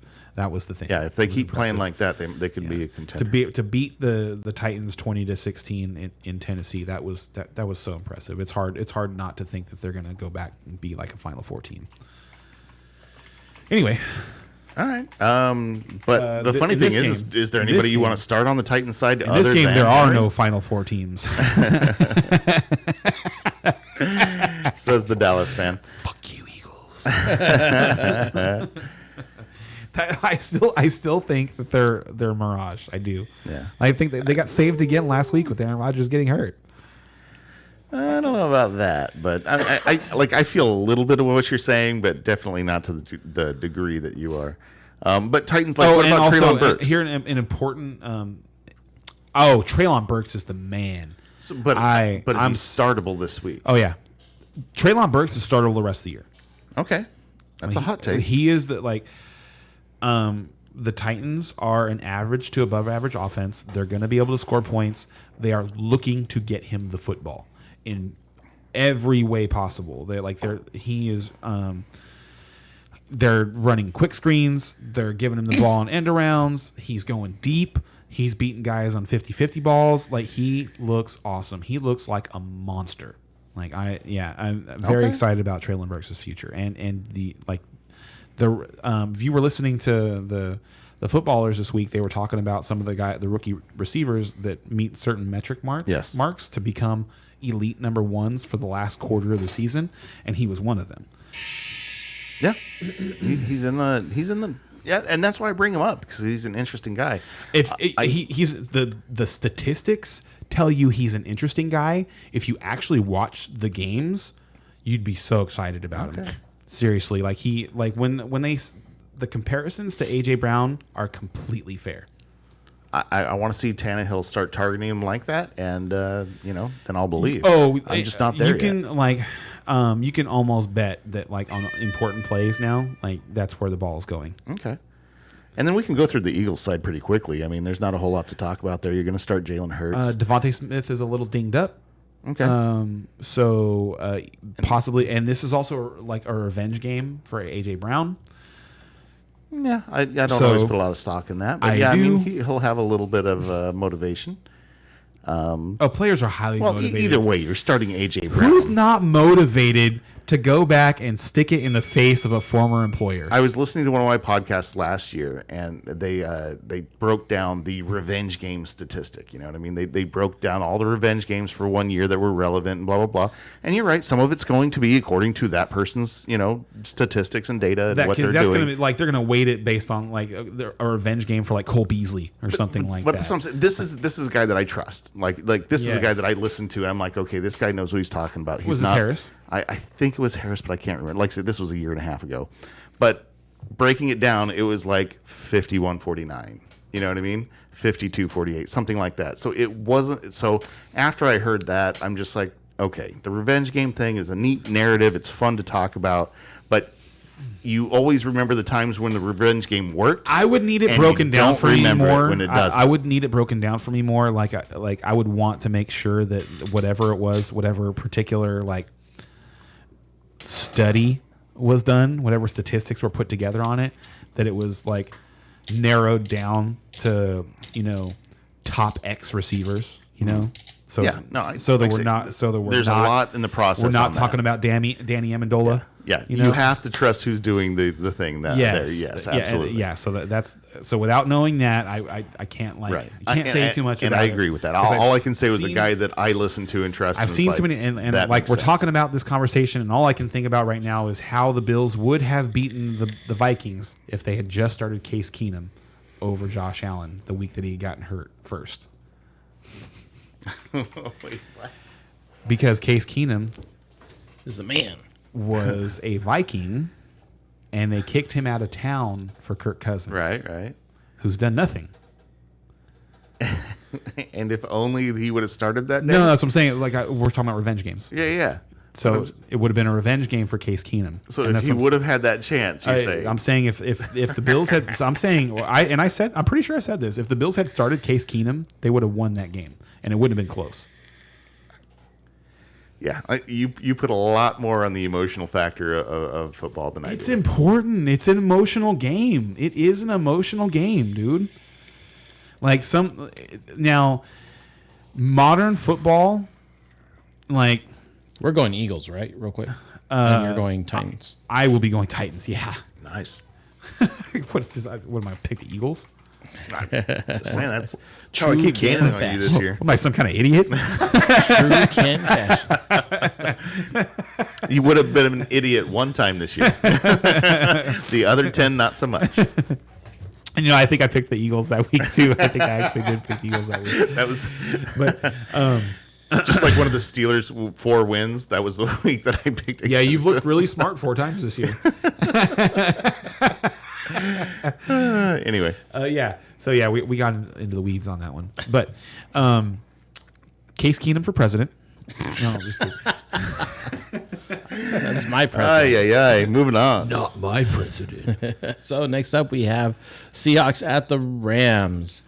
Seahawks are -7. The over/under at 41. If you're betting on the Seahawks, -305, and you're betting on the Rams, +255 So all jokes aside, this is actually a super important game.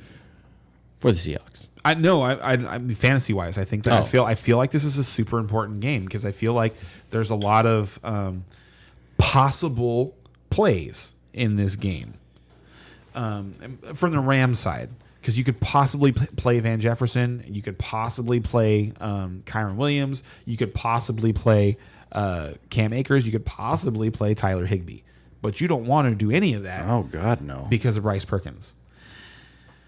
But the opportunity is so good. Stafford Like was in there. I wouldn't want to do it. No, if Stafford was in, I would definitely start Van Jefferson and I would definitely start Kyron Williams. Not me. Definitely, I would. The Seahawks have been giving it up. Like this is a juicy matchup. That's why I'm saying this is. It was a juicy matchup at the beginning of the year. The No, Seattle defense has come together a little bit. Not lately. They've fallen apart. I wouldn't say They just falling gave up apart. 34 Still to a the Raiders. divisional game. And it's a divisional game. Yep, and the Still a Rams are divisional game. the Rams are a home Rams- dog. The Rams but- have owned them. Yep. Yeah. So I take Seattle. Just saying. But fantasy wise, like all those Rams that you mentioned are, if desperation plays, but I think they're desperation plays. Like you're really trying to avoid all those. And on Seattle's side, like you're trying to start. Now I feel DK like Metcalf and on a Lockett. week in week out basis, like unless you're in a position where like you've been fortunate and your team hasn't sustained injuries and or undergone changes because things change in fantasy football. For sure.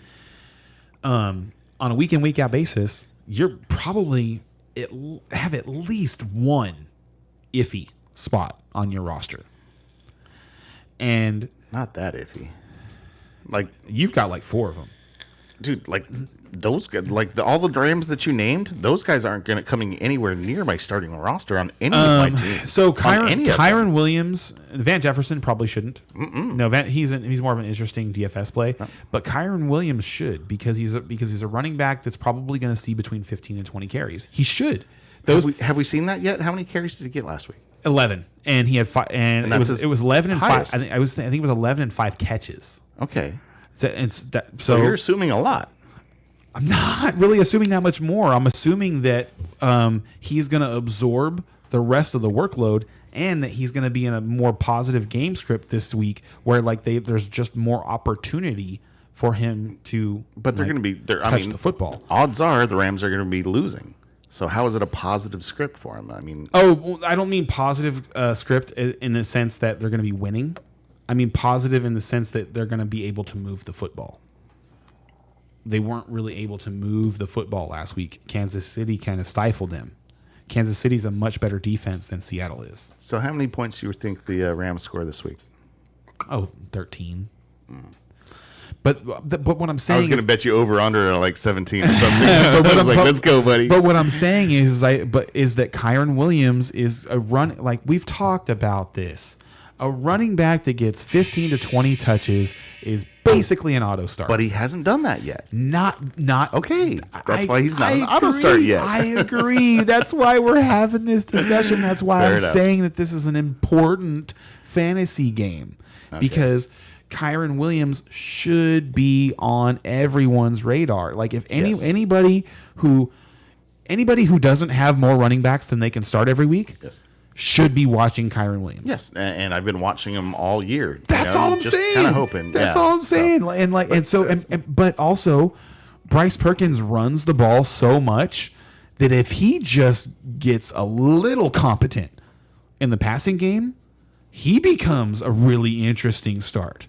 Like a Jalen Hurts, yeah. He's been getting us into Justin a lot Fields of is what I new would say. I wouldn't downfall. say Jalen Hurts because Jalen Hurts has got the whole package around him. I mean, But I wouldn't say Justin Fields because I don't expect last him to year. run like 80 yards and score touchdowns. But he becomes interesting because it doesn't take a whole lot of rushing because, like, look at what Daniel Jones has done this year.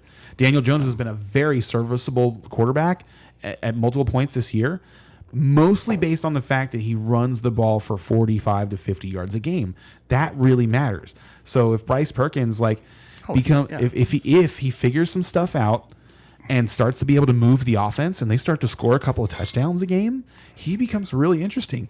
And because of that, the guys around him become interesting. So Kyron Williams getting his 20-ish touches becomes very interesting. Van Jefferson being his number one target becomes very interesting. That's what I was saying. So I think this is an interesting game for fantasy football. Are you picking the Rams or are you picking the Seahawks? I am picking the Seahawks to win. Ooh, I got a lot of lone wolf games this week. yeah. So, you're starting Walker, you're starting Lockett, you're starting Start all your Seahawks Metcalf. guys. Yeah. You're starting. Yeah, that's what I'm saying. You're starting all your Seahawks Yeah. and your Rams. Kyron Williams. Yeah. Interesting. I look at every individual game and try to get excited about it. Mm-hmm. And for me, this one's not difficult. It's not difficult to get excited about this game because I do want to see what those players are going to do. Like if I was a Rams fan, I'd be super upset about this game. I'm just upset about the season. It sucks. Yeah. But from a fantasy perspective, this game is spicy to me because I want to see. I want to see if Bryce Perkins is going to progress a little bit. I want to see if Van Jefferson is going to be able to hold up and like handle 6+ catches a game. Because if he does, he becomes an interesting guy in 2023. Yeah. I want to see if Kyron Williams is going to be able to do anything. And I see all you're saying. I just don't think this is. I think this is going to be more of a blowout by the Seahawks. But I don't think that's so. Just the way I don't think the see it. Seahawks are. I don't think the Seahawks are good enough to blow people out. Yeah, we'll see. Well, all right. So, sorry. Oh, did you want? There's a really interesting game next, though. I'm just the way let's they've been talk about that one. The way, yeah, right. The way they've been playing lately, I don't think the Seahawks are good enough to blow people out. They were playing better a month ago. Okay. And So I ne- don't disagree with that. So next up, we have the Dolphins at the 49ers. Dolphins are at +4. The over-under at 46.5. If you're betting on the Dolphins, you're at +165. And if you're betting on the Niners, -195. What a great game. Like, I can't wait to watch this game. Okay, all right. Ken's repping the Niner jersey. So who is that on the back? I don't know who 21 is. Deion. Okay. So, I love this jersey. I guess you're picking the Niners here. Because no one ever knows what it is because he only played there 1 year. Yeah, dude, I don't recognize numbers. I'll tell you that right now.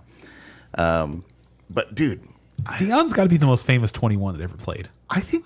Do you think this is going to be a high-scoring game or a low-scoring game? Like, you think this is hitting a higher or over or under? I do. What's the over/under on this one? 46.5. I think it's going to hit the over. I do too. I don't think this it's is going to be a fun offense. I think so too. And the Niners defense is great, But man, I don't think people realize how great that Dolphins offense is and how great those receivers are. They are But- going to move the ball. But, and this was another reason I watched that Houston Miami game last week in full. Miami lost their left tackle. His name is something Armstead. And I know that because the 49ers are getting their Armstead back this week Okay. on the defensive line. And the Dolphins are possibly not going to have theirs. He went out of the game, and all of a sudden they couldn't move the ball. Tua on, I think it was CBS guys did the numbers on this, and I think it was 12 dropbacks after he got hurt. Tua got sacked 4 times. And even on the plays where he didn't get sacked, he was hurried. It was just different. It was like a couple years ago. Remember Tyron Smith got hurt, and then Chaz Green started that one game against the Falcons and gave up 7 sacks. It's a little specific. I don't remember that, but I believe you. It was a Thursday night football game. Like it was really bad. It was a bad season for the Cowboys, but Hilarious what you remember, but go ahead. that's what it's like. That was what it reminded me of. Was like he went down, and all of a sudden their offensive line was just completely different. Uh-huh. So, if I were a Dolphins fan, that would concern me a lot. Yeah, for sure. Now, and then what I still saw in that game that I've seen every single game that I've watched from the Dolphins is that Tua is just this close to being a disaster. I have seen those plays he's too. So close, like he's not accurate. I don't care what Tyreek Hill says; he's not accurate. Well, or the numbers, because the numbers say he's the most accurate. The numbers say passer in the he's NFL. accurate too, but he's also he's doing a good job of trusting his offense and throwing to spots. I agree. And I don't think he's actually seeing a lot of the things Just that he's trusting doing. his He receivers. is Yes. just trusting things. And the 49ers are a very, very smart defense.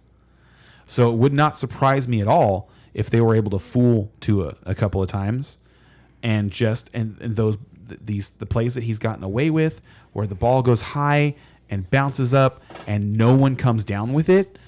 San Francisco catches those balls. All right. The 49ers are a very opportunistic defense. And I think this is the game where people go, is Tua that good? Or, oh my God, how good is Tua? You know what I mean? Yeah. No, this. I think it's. I would go I'm just saying, farther. I'm predicting that it's going to be on the, and I'm not saying I don't like Tua. Tua's great, you know. But I just don't like. To me, I don't see a modern day Steve Young when I watch him. I don't see. I think it's too young to be projecting anything like that. If you're saying something like that, People then you're are just, dude. who cares? Watch. Okay. I mean, don't listen to those people if they're saying that. Everybody is so far up to his butt right now. Like, and I don't get it. I feel like I think it's more of a feel good story. I feel like for the media. I feel you know like, what I mean? With the exception of my hatred for the Eagles, that I've proven to be a pretty neutral football fan. Like I love my Cowboys, obviously, but like I will fanboy over good football players, right? Yeah. And I just don't see it with Tua. When I watch Tua play, I don't see it. I see it with Jalen Waddle. I see it with Tyreek Hill, and it makes me feel like he's lucky that he's got a smart offensive-minded coach, and he's got 2 of the best weapons in football. Mm-hmm. And that works almost every week. But then you run into a good defense. Okay, and So all I'm gonna ask is, who has been the test for Tua so far this year? well, and like I say, we're 11 games. I'll in. name I you can't one. remember, but go ahead. The Bengals. How do you do? I don't remember. He didn't finish that game. Okay, so you're getting him for that's the game he got hurt. Oh, that's I'm just dumbass. saying. No, because that was the game he got roughed up. Okay. Because what happens in most and in this up until his tackle went down in the Houston game, he drops back and he gets rid of the ball really quickly, really quickly.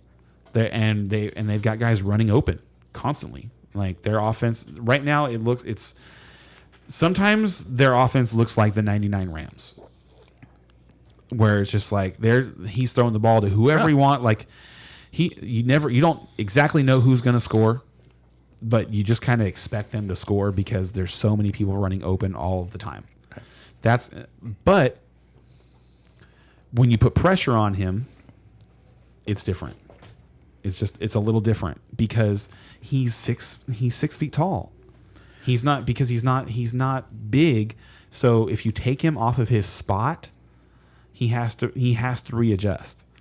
And their team, because like then you look at their receivers and you look at Tyreek Hill, he's like 5'10", 180 pounds, 190 pounds.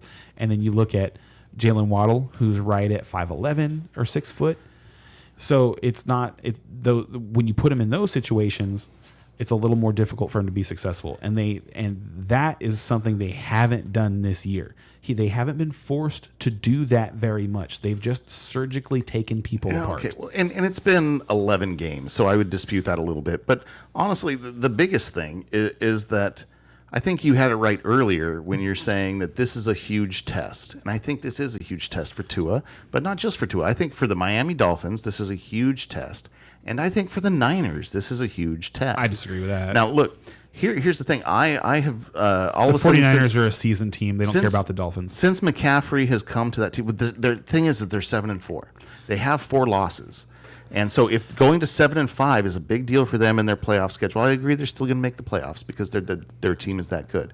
But this is a big deal for them. They need to keep winning. The 49ers are a Super Bowl team. This is like most. That's what we think, and that's what I'm telling you. Like, a good chunk if they come out and they blow out the Dolphins, if they really tear them up, I agree with you. Like now, all of a sudden, I'm vindicated in my thoughts for the last few weeks. Like, oh my God, I think San Francisco is a Super Bowl team all of a sudden. So this is the game to me that kind of vindicates that thought. Oh, I've been on them the whole year. So no, I wasn't on them until McCaffrey, and when McCaffrey came over, I was like, oh damn. I was when they got McCaffrey. Well, I think you were wrong until McCaffrey got there. Well, But we'll never know. We'll never know. But the record agrees with me. Hey, you know what? Okay, well, on that note, let's talk about some of the actual important stuff for fantasy, and that's that Elijah Mitchell is on the IR again, and that Christian McCaffrey has a knee problem. So, said he's good to go, by the way. Okay. No, I'm just saying, like the team, like he's anyway. But the team he's going to get the work. But the workload. What's the workload? Exactly. No, that's playing into your point. Like I'm just saying, don't take anything away from McCaffrey. You're still starting McCaffrey. Yeah. He's still a great start this week, but there might be somebody who gets worked in. Is what you're going to say, right?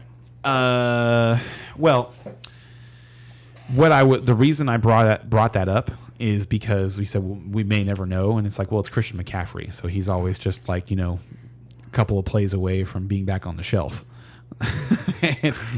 So not true. And I don't think that matters that much because if you I've watched every 49ers game this year, and honestly, I was a little more bummed out that Elijah Mitchell got hurt because he looks like a better athlete than Christian McCaffrey.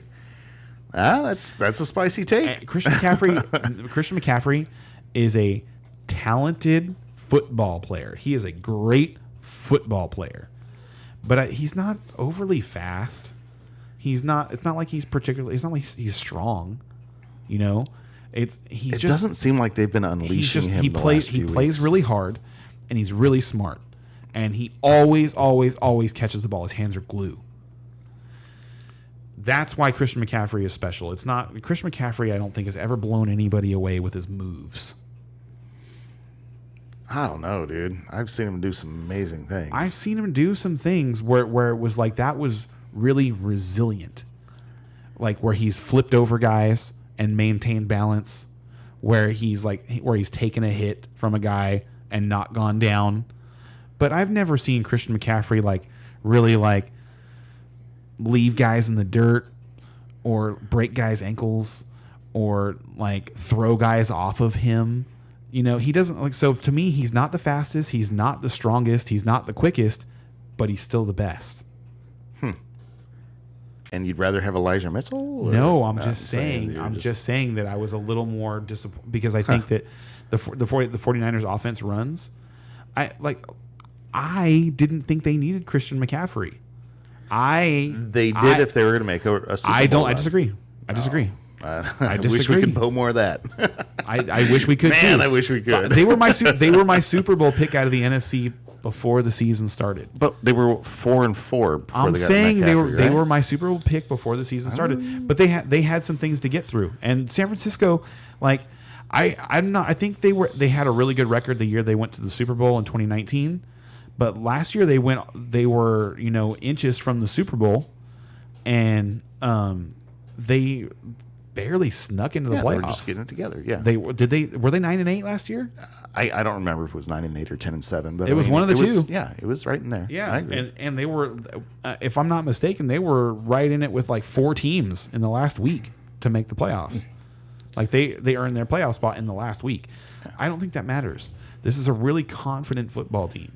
So we've been on a huge digression here, but I was about to say, let's start wrapping this up. Let's move the on to the next Dolphins, to me, this is a challenge for the Dolphins. This is not a challenge for the 49ers. I completely disagree. I think this is a huge game for both sides. disagree. But either way, going to be a fun game for fantasy and a fun game I to think watch. losing this game is would mean so much more to the Dolphins than it would to the 49ers. I don't think this matters to the 49ers if they lose this game. See, I disagree because Miami is going across the country and they're Here's 8-3, okay, and San but- Francisco is 7-4. 7-5 is not a great spot. What does that to be. matter? It's a huge difference. Why? Because you had because Explain it. I'm just explain it based on the context of the season. Are you kidding me? Like just No, I'm not kidding you.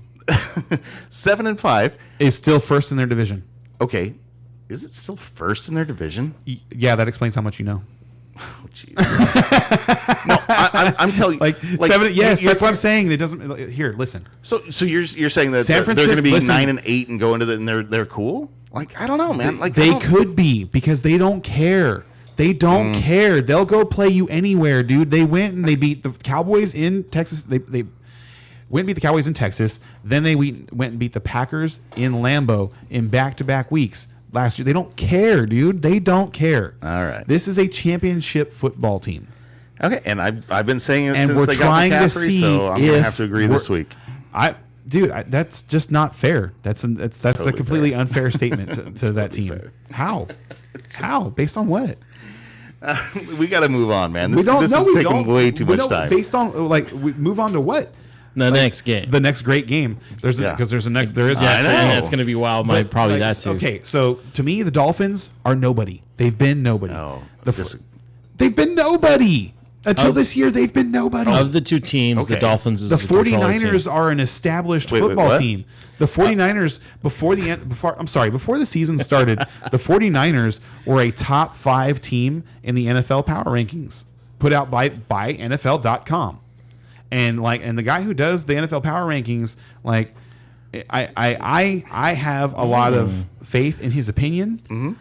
Tua over Jimmy G. And the Dolphins were not. The Dolphins were a somewhere between 15 and 20 team. They're a really nice story, but nobody picked the Dolphins to finish any better than 3rd in their division.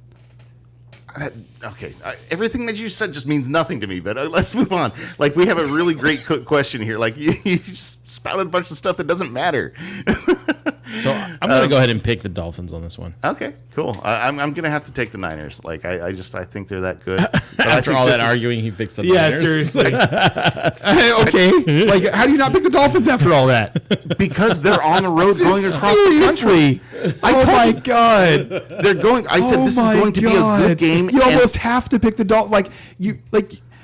Everything you said out of your mouth was basically BS then. Bullshit! Like everything you said was so crazy, I had to counteract it. What do you mean? And it was so out there. How I was was every- like, dude, what you was- have to come back to earth. What are you talking That about? is not the case. Like, So you're picking the Niners too, then, right? Okay, hold on. Hold on. No, we got to move on. Time out. I'm taking my time out now. The 49ers Grab me a beer. you got it. have had the same coach for the last 5 years. That coach has taken them to a Super Bowl and an NFC Championship game with the same quarterback that they are starting on Sunday. They are playing against a team with a brand new head coach, with a quarterback who's never started a playoff game, and you're trying to tell me that that game is just as important to the 49ers as it is to the Dolphins, I think you might actually be a retard. What are you talking about? Like, that doesn't make any sense. Yes, it does. And look, this is a game. I'm saying this is a great game. And also, like, if the if it's in 49ers San Francisco, hold on, let me talk. You're not letting anybody else talk, man. All right, so if it's in San Francisco, then I'm taking San Francisco. If it's in Miami, I am sure as hell taking Miami. I would not either. In either situation, I would not absolutely take Miami. take Miami in Miami. I wouldn't take Miami in either situation, but my point was just about you saying that this is just as important for the 49ers as it is for the Dolphins, and I just don't see that at all. Because the 49ers, even if they lose this game, they're still in first place in their division, a division that they are 4-0 in this year. So that doesn't make any sense. It doesn't make any sense. This game is just nowhere near as important for the 49ers as it is for the Dolphins, because the Dolphins haven't proven anything. The 49ers don't prove anything by beating the Dolphins. They don't prove anything. You don't feel any better. Here's okay. I don't understand that statement. Let me wrap this up. Like, you're saying that like it's fact, and it's just not. Let me wrap this up by asking you a question. Okay? Okay. If the 49ers beat the Dolphins on Sunday, does that change in any way the way that you feel about the 49ers? If the Niners, if they win on Sunday, yes, it reinforces the fact. No. That's the reinforcement's not changing. No.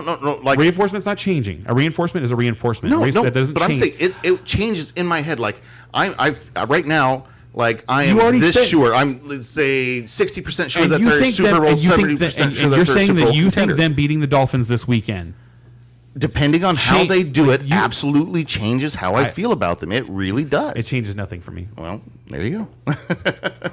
Yeah, no, that would absolutely change my feelings. It changes nothing for me. Especially if they come out and dominate them, which what I'm saying is it's going to be a close game. That's like, okay. That's like me getting like extra excited because the Cowboys beat the Vikings 40-3 a couple weeks ago, and the reason I'm not is because I would have been more excited had the Cowboys beat the Packers 40-3, and the Wow. I don't. That doesn't make. You're not making sense. Like, like I agree that 40-3 game to me absolutely like solidified that Dallas is a Super Bowl contender, and it solidified to me that Minnesota maybe is a paper Ray can tiger. appreciate this, because to me this is more of a historical controller team type situation, because that's the thing is the Vikings, they choke all the time, and they've done nothing over the last decade that makes me think that we're going to see them in January and be worried about them. The Packers, however, have ended 3 Cowboy seasons in January in the last decade. So you're letting your emotions. No, get into it's history. It's history. Exactly. It's just history. That's just to ignore history is naive. To ignore history is naive. Like, if those Every year is a different team, brother. Those who ignore history are doomed to repeat it. That's not football. That's No, it's just life. I'm sorry, no, life. Actually, life history. You're right. Yeah, but football. football is small part of life. Actually, but- small part of life. yeah, you might. Football changes every year. Actually, it doesn't. Sort of. Actually, it really doesn't. Sort of. Did you know that? It really doesn't. It really doesn't. Actually, that's why you can go back and look at all these statistics, and they're basically the same. That's why you can get to the end of the season, and the NFL can go and they can judge their officials based on the fact that they called penalties 10% less this year than they did last year, because the NFL is so consistently the same.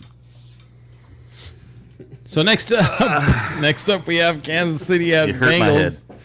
Kansas City's -2. The over/under at 52.5. If you're betting on Kansas City, -140, and if you're betting on the Bengals, +120. No more timeouts. I don't know. This is probably going to be a controversial take too, but I think the Chiefs are going to blow them out here. I think the Chiefs are going to go on the road into Cincinnati and blow And them out. I agree with the Chiefs win. So just to throw that out there from an initial standpoint, do you feel the Chiefs are going to beat the Bengals on this? No. Okay. There you go. So not controversial at all. Got it. No, but I think the Chiefs are just playing so well. Now the Bengals did have a good showing last week. I don't think the Chiefs are playing as well as the Bengals are. Oh man, I don't think I think the Bengals have kind of shown throughout the year that they're a hot and cold team. I think they can beat the Chiefs, but I think the Chiefs are a much better team, and I think this is a 70-30 game. I think that this is one of those games where like I'm 70%, 75% sure that Kansas City's going to win this game. That's where I feel. And Fantasy prospects. so Jamar Chase is supposed to be back this week. Don't start him. Yeah, I want to get away from him. I'm leaning towards not starting him, but I mean, it's There's hard not. cases It's where hard you not might to do. have to, That's hard but not to do. It's hard not to. There's start a Jamar lot Chase. that I'd start over him. Go ahead. I wouldn't start any of your guys over him in our league. Are you kidding me? I wouldn't. No. You wouldn't Allen? No. You wouldn't start. I'd for sure start. No, Allen. I would not start Keenan Allen over him. Oh, I wouldn't a heartbeat. God, who else are you talking about? I wouldn't start Terry McLaurin over him. I would start Terry McLaurin over him. Nope, I wouldn't do that. I would. Hey, absolutely. I wouldn't. I wouldn't start. Who else do you have? You have Deontay Johnson. I wouldn't start him. He's on the bench, but Man, who else is on? no, your you're team? right. I wouldn't start Deontay Johnson over him. Yeah, no, but I wouldn't start the other two guys over him either. Oh no, I want to see who it is now. Like, wait, who's my third on that one? Michael Pittman. Too many teams. I wouldn't. I'd I totally would start Pittman and I over would- him. No, I wouldn't. No, against the Cowboys, you're crazy. I'd still. Yeah, that's crazy. No, I wouldn't. No, I wouldn't do that. No, So Jamar Chase, they've been really cautious with him, but my understanding of the situation is that they don't. Nobody actually knows what's going to happen. He could get out there and not feel great, and they could shut him down. Yep. That's a possibility. He could go. However, I think that if that doesn't, it's either one or the other. Like, to me, it's either he goes out there and it's not right and they have to shut him down and you're really sad that you started him, or he goes out there, he's fine, and you're really sad you didn't start him. I don't think there's any scenario where he's just fine. I think every scenario has him limited. Now, does he do amazing chase He was things a full and participant is in limited? practice. Okay, every report says that I've seen. Maybe there's been some new ones today. He was a full participant. I'm checking it out right full now. participant in practice today. It's not quite right.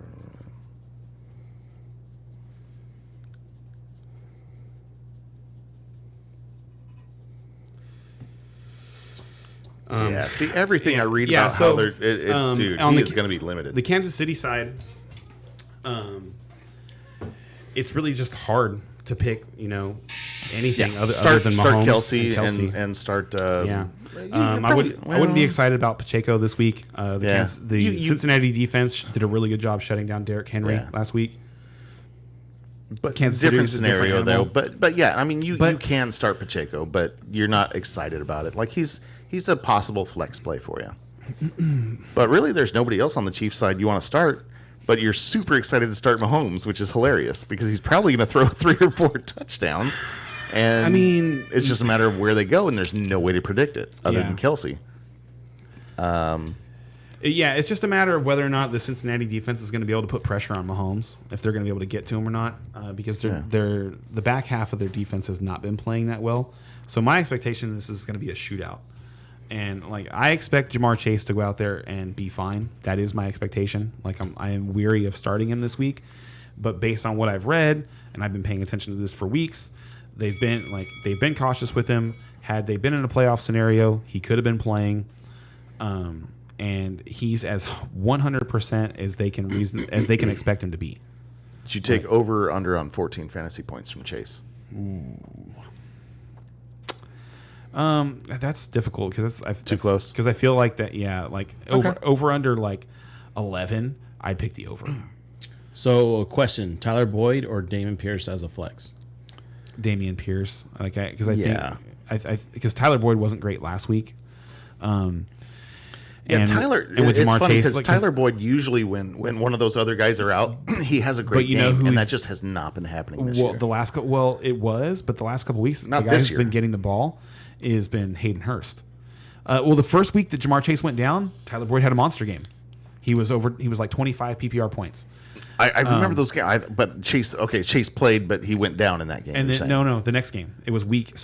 Oh, It was was the first week that I remember. I have him in one of my leagues, I so I've remember been it riding because the roller coaster a I little remember it bit. because this was the first thing that made me go, we need to get Slim's Ballers in here to talk about his strategies, because he'd been sitting on Tyler Boyd all year long. Chase gets hurt. He plugs Boyd in and gets 25 points out of Boyd. Well, and going by last year's stats, that's the thing to do. Right, But and the it's- rest of the yes. year, that just hasn't played out. But all I was going to say, Hayden Hurst has been getting targets. So that's, if you're wondering what's been going on with Tyler Boyd, that's what's been going on. Is Joe Burrow has been finding Hayden Hurst more often than he was early in the season. Yeah. So in answer to your question, I'd start Pierce as well. And let's say he just needed a real high ceiling play. He just needed somebody to go off. Who's more likely to go off, Pierce or Boyd? Boyd is more likely to give you 20 points Right. than Pierce. That's what I'm thinking. but I too. think So. I'm But starting when I Pierce. say more likely, I feel like both of those are under 10%. Yes, I agree. But if you really had to shoot for the moon, Shoot for the moon, play Boyd. I can say But I if can you're- see if you, putting but if you Boyd want in. to play a minimum play, more likely to get you 20, Boyd. More likely to get you 10, Pierce. Yes, and by a solid more for Pierce there. But yes. So while both of those guys to get 20 is less than 10%, I would say that Dameon Pierce to score 10 points is probably a 50-50 call. Oh, I'd put it over that. I'd put it more like No, 70. I don't know, dude. The Houston offense was so inept. I know, but the they look Cleveland's so bad. defense's run funnel, that's going to mean I'm something. sorry, they look so bad. I hear you. It's I hear so you. bad. But I hope that helps you. And honestly, we didn't really get to the other question as much as we should have, which was what was it, Jimmy G or I didn't even hear that one. yeah, it was Jimmy So I G or apologize. Tua, right? And I would. Over And, Jimmy G. and it was I more of would- a comment. It wasn't. Oh, a question. okay, Okay, and yeah, honestly, I I- wouldn't do that. That's I really feel like the 49ers defense is going to start turning it on. so you'd rather go Jimmy there? Huh? You'd rather go Jimmy than Tua? I'd rather play Jimmy than Tua. I think that's a very close call. I think if you're going ceiling, you'd go Tua, and if you're going But floor, you this go so Garoppolo. just to be clear though, this is me shooting my shot on Tua. This is me calling what I have seen. How did we get back to the all freaking Dolphins? all season long? He did it. So hard to get off that game. He did it. We're back But it's to the best game of the week. it is. That's probably there's a couple of games and it's the Titans, Eagles, the Dolphins, 49ers, and the Chiefs, Bengals are Vikings, the- Jets. There's some there's- good there's- games this week, week's man. good, This is yeah. gonna be fun. Yes, it's going to be really, really good. Like you just start naming them, I'm like, holy shit, that's a great game. That's a great game. And we were stuck on the Lions Jags for a while. If you remember, Dude, 'cause right? there's so Like, many, there's- oh, this so is many gonna be good games. fun. Yeah, Yeah. it's gonna be a great Sunday. All right. So should we move on now to Chargers Raiders? Let's do it. All right. So Chargers and the Raiders. Chargers +1 over and under is at 50. If you're betting on the Chargers, minus 105. If you're betting on the Raiders, minus 115. Goo. Big game for the Chargers. yeah, this is going to be a fun game fantasy wise, but I don't think anything else. I love Herbert. I love Allen here. I think Raiders are going to score some points. You got to start Devontae Adams, and you've got to start Josh Jacobs. Josh Jacobs. Jeez, Unless that guy. unless he doesn't play, then you start Zamir White. That guy is so crazy. Last week, Josh Jacobs was Did so you insane. see? So I saw this thing.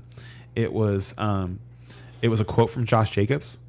He walked out of the tunnel for the game, and there was a fan that was yelling at him.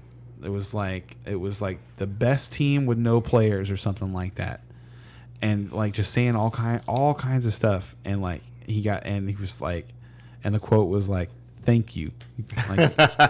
You turned me up. That's funny. Is what he said. So he got motivated by some fan right before the game. I love stuff like that. That's hilarious. I love hearing stuff like that. And stuff like that is when you try to remove the emotion from football, you're making a mistake.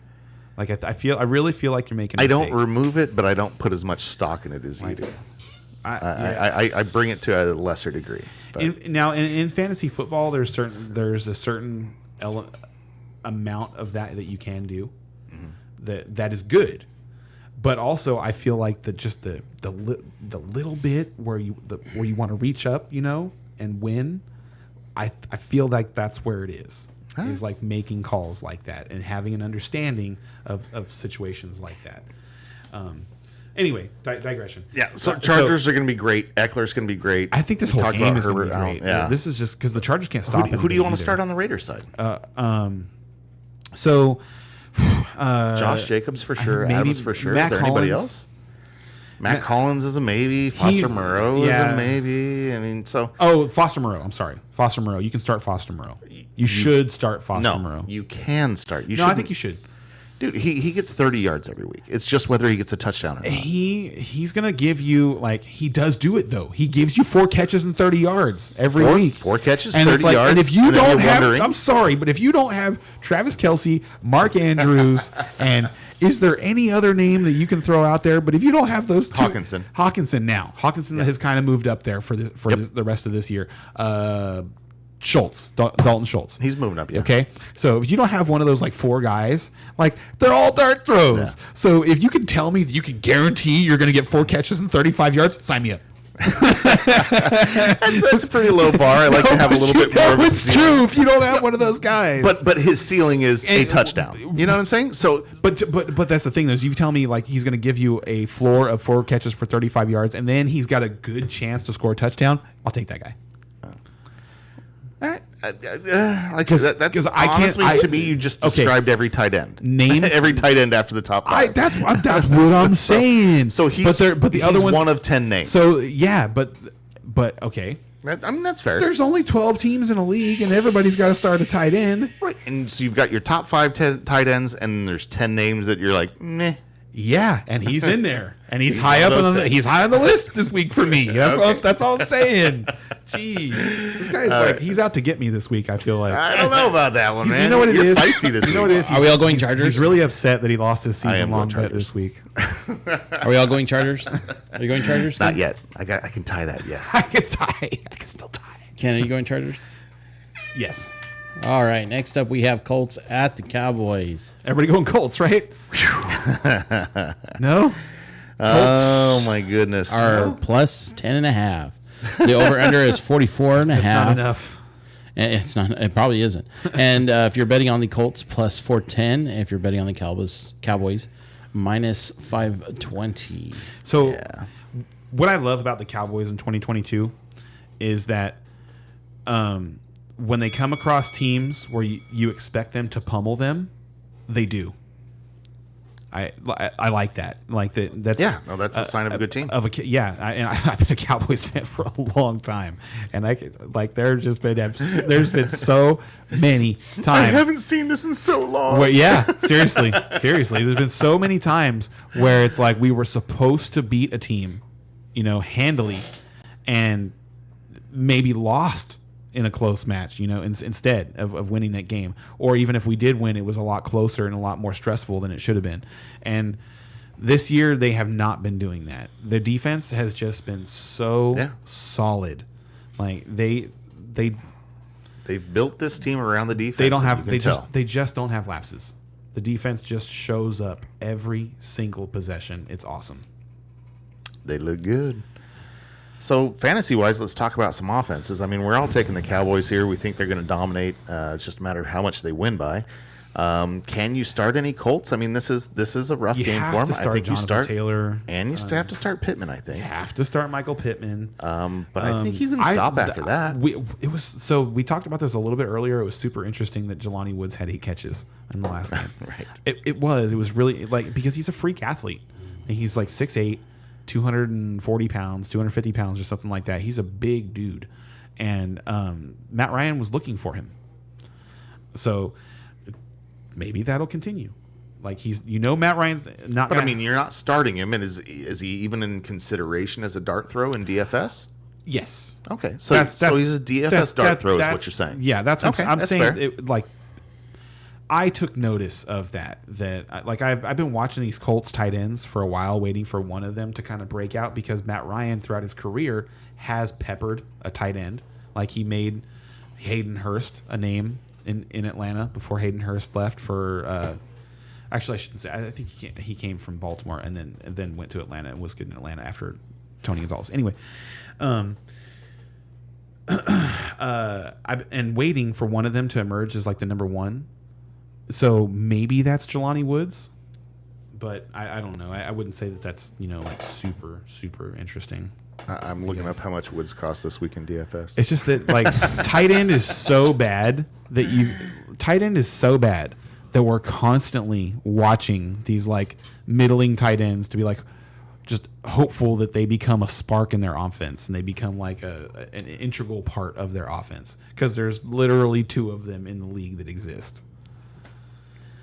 Are we done? He's not on the slate. He's the night game. Damn it. Yeah, the Cowboys are going to win this My bad. game. I think we're done with that game. Right? Yeah. Okay, let's move on to the primetime game of Monday night. Saints at the Bucks. So we got Fight night, baby. Dude, it's hilarious. Like we have. Sorry, go ahead. Okay, so Saints is plus 3.5. The over under at 40.5. If you're betting on the Saints, plus 160, and if you're betting on the Bucks, minus 190. We have so many amazing games this week, and this is the Monday night game. Come on, man. Nobody wants to see this. Well, dude, the Sunday night game is flexible. Yeah, they flexed it this week too. No, so why is it Colts Cowboys? Like with That's all, going to be a boring. with- Well, just because the all Cowboys those fans things- want to see their Cowboys. That's why.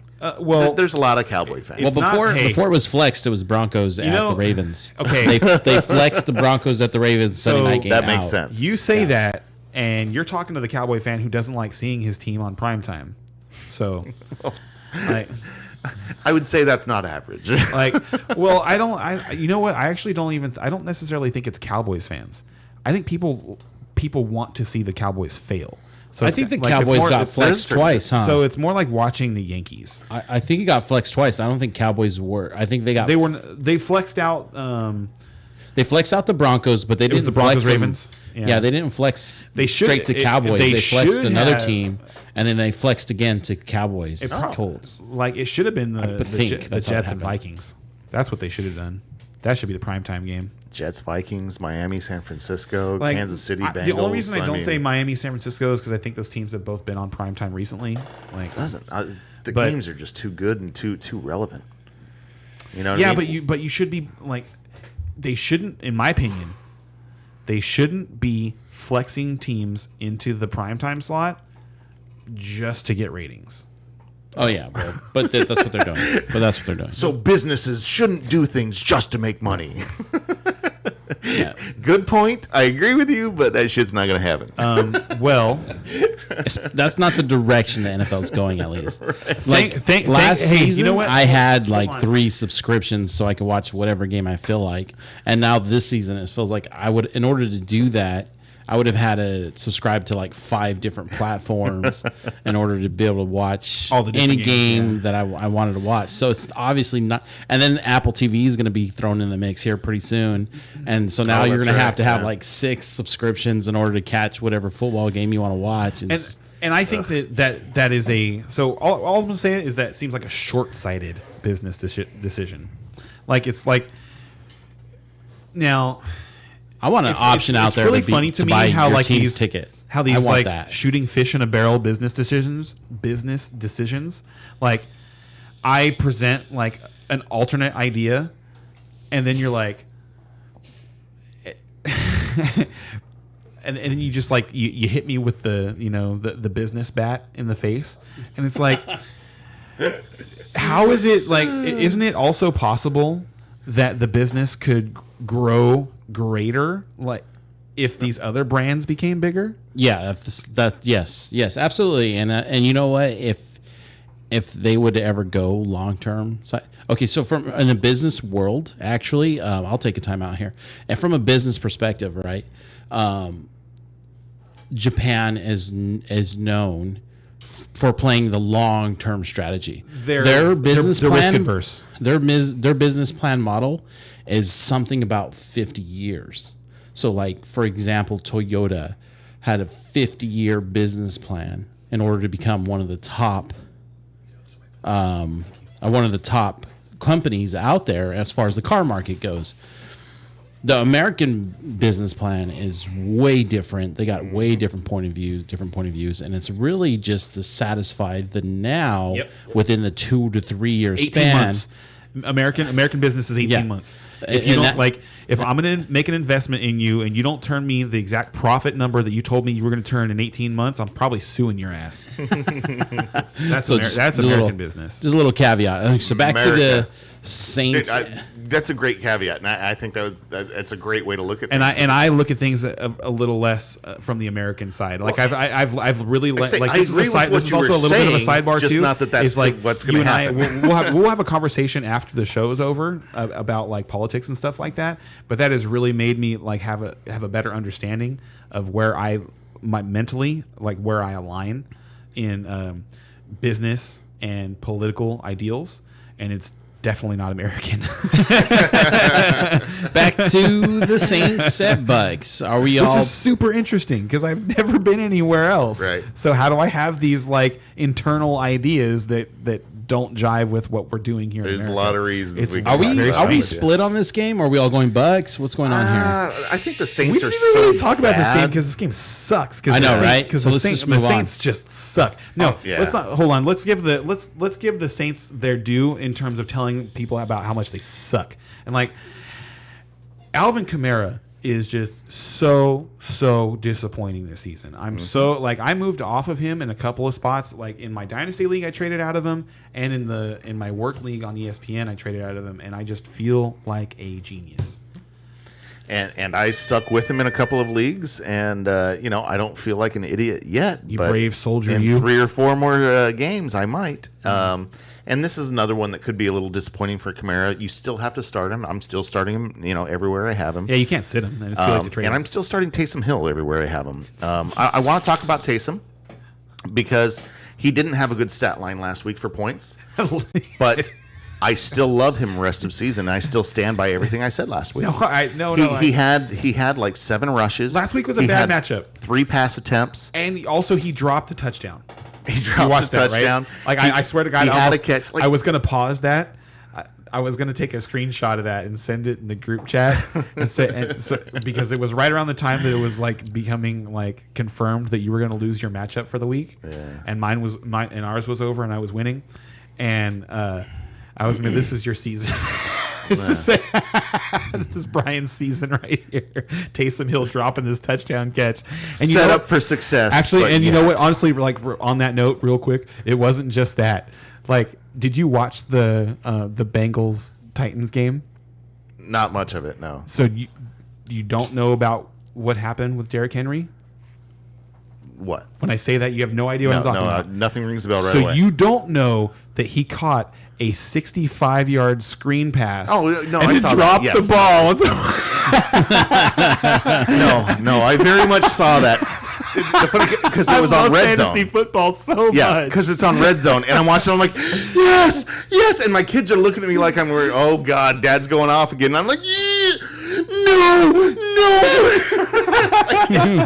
It changed so fast. Like, what the f just happened? That was another game that I made sure to rewatch this weekend. When I saw that, I just died laughing so hard because I didn't even know that had happened until I rewatched Oh, it. but I knew. I saw that live. Yes. that was epic. So are we all picking the Bucks? Oh, so funny. Yeah, we got to take the Bucks here. And Okay, hold on, real quick. We're picking the Bucks because we all still believe that they have a shot, right? I'm picking the Bucks. I Is don't, that where we're? Because I feel like personally that's where I'm at on the Bucks. Is like they have enough pieces. They've got Tom Brady. They've got a puncher's chance.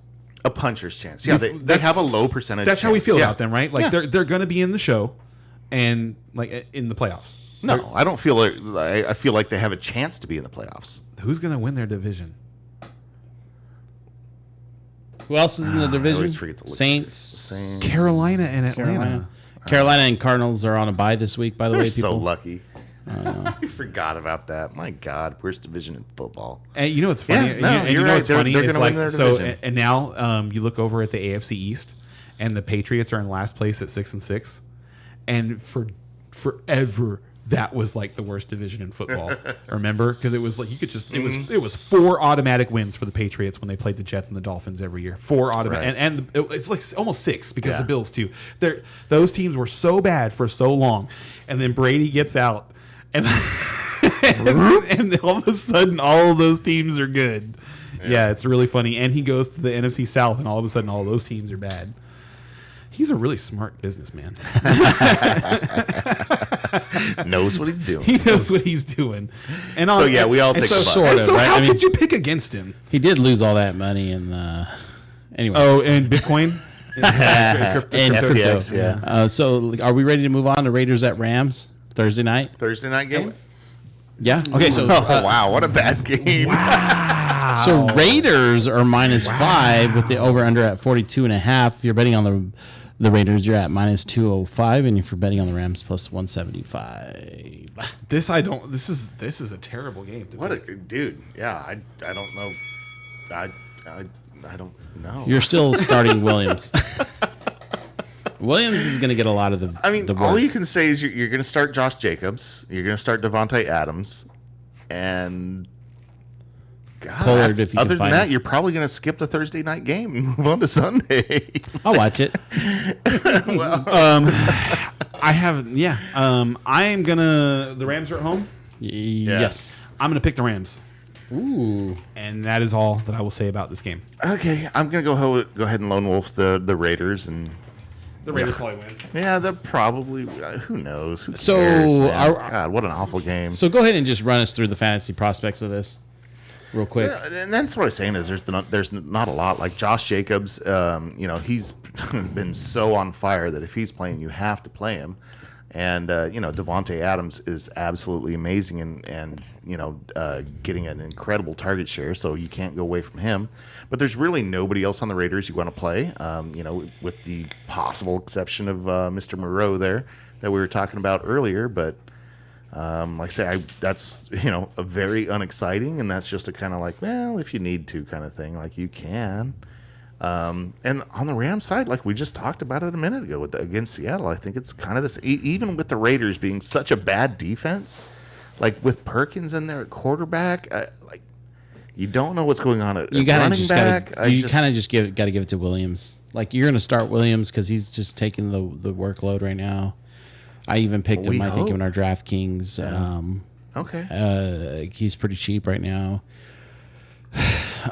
If things start going their way, you might even want to look at Pollard a little bit because he doesn't get as many touches, but he is pretty productive when he does. I think from a Rams standpoint, a Rams fan standpoint. Wait, I'm sorry, Pollard. What position? We'll see because typically so typically he receives right like your. What position is he? What I don't position know. is he? Oh, okay. I'm like, who's Pollard? But every I don't now and recognize then, the name. every now and then, they put him back at running back to go get us some yards. okay. You know what I mean? And it's like he's almost just as productive as some of the running backs on the team. And if they would just go, you know what? Let's just start him at running back. Let's just give it a shot. You know what I mean? Yeah. Like, I feel like we are a game or two away from McVay just being like, you know what? Let's just start Pollard at running back and let him Let's go try for it. See what happens. So Start who? at Maybe we running can use him next Pollard. year. back? Who? That's Pollard. what I said.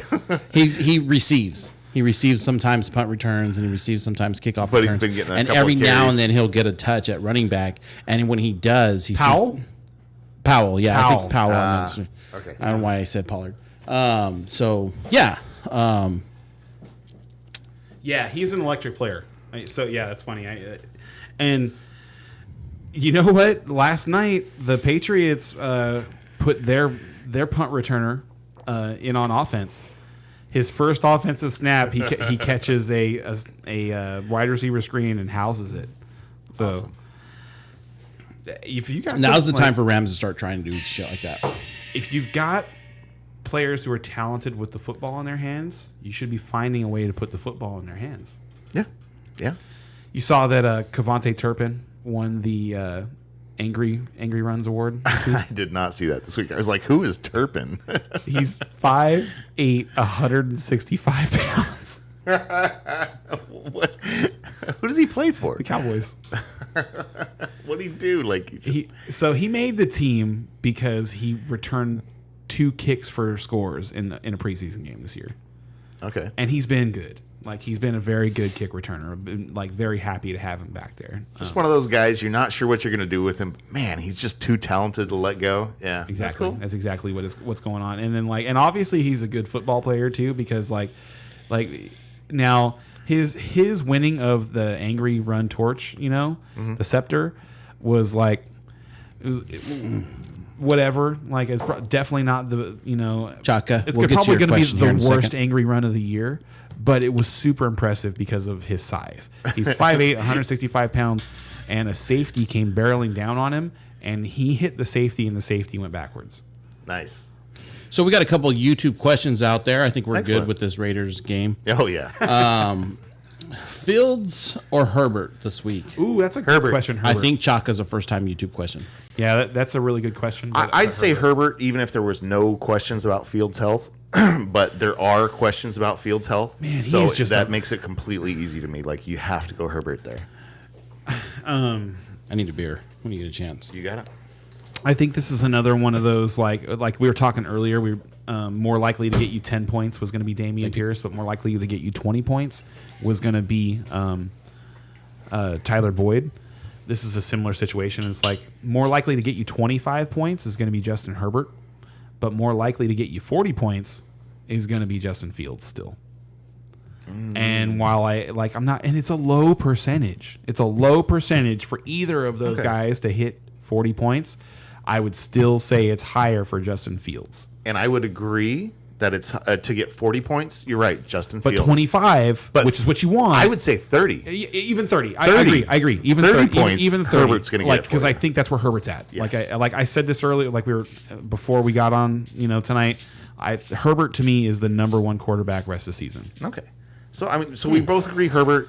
Fields Because is... Herbert's been getting it done at a respectable level all year long while his guys have all been hurt. Yes. He's had nobody all year long, and now his guys are coming back. Yeah, it doesn't look like he's going to have Mike Williams this week, but he will have Keenan Allen at close to full strength. And now that he has like that built up rapport with the other guys too, I just feel like he's even more dangerous. Like Yeah. the team's even more dangerous. Yeah, I agree. And their schedule is they have the best schedule for quarterbacks in the rest of the season. Whew, and one of my teams is really relying on it, man.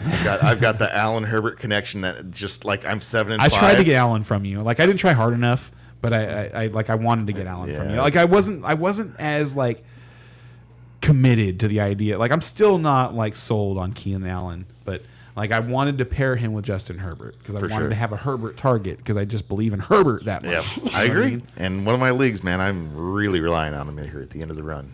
So And as a comment, we Mm-hmm. have Whatabeezy saying that if Travis Etienne doesn't play, he's going to move Pierce from his flex into his running back 2 spot. Yeah, and I mean that's not a bad position to be in. But Yeah, that's not horrible. I would based on what I have read and heard, Travis Etienne is a full go this week. okay, I hadn't heard full go yet. Yeah. My understanding is that they were just very, very cautious with him last week. Okay. Actually, no. I did see that alert. Actually, that was just a few hours ago, huh?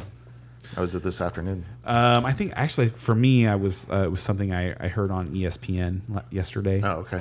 And then I went and I read about it, and he was a full participant in practice, so he should be good to go. Like you shouldn't. I don't think he's carrying an injury designation into the game. All right. So, that being said, I got something a little fun for us to do here for a second before we move on to DraftKings. We don't like fun things at all. So right now we just gave our week 13 pick'em scores projections, and year to date, who are we beating? Right. So number one right now, Brian's got 109 picks correct. So who out there is Brian beating? Brian is beating Seth Wickersham from ESPN. He's beating Dan Graziano That's a good one. from ESPN. He's That's a good beating one. John Breach from CBS. He's beating Michael David Smith from NBC Sports. He's beating Pete Prisco. Hold on. Michael David Smith has got 106 picks right David's. from NBC Oh, Sports. that's Michael Smith, formerly of ESPN.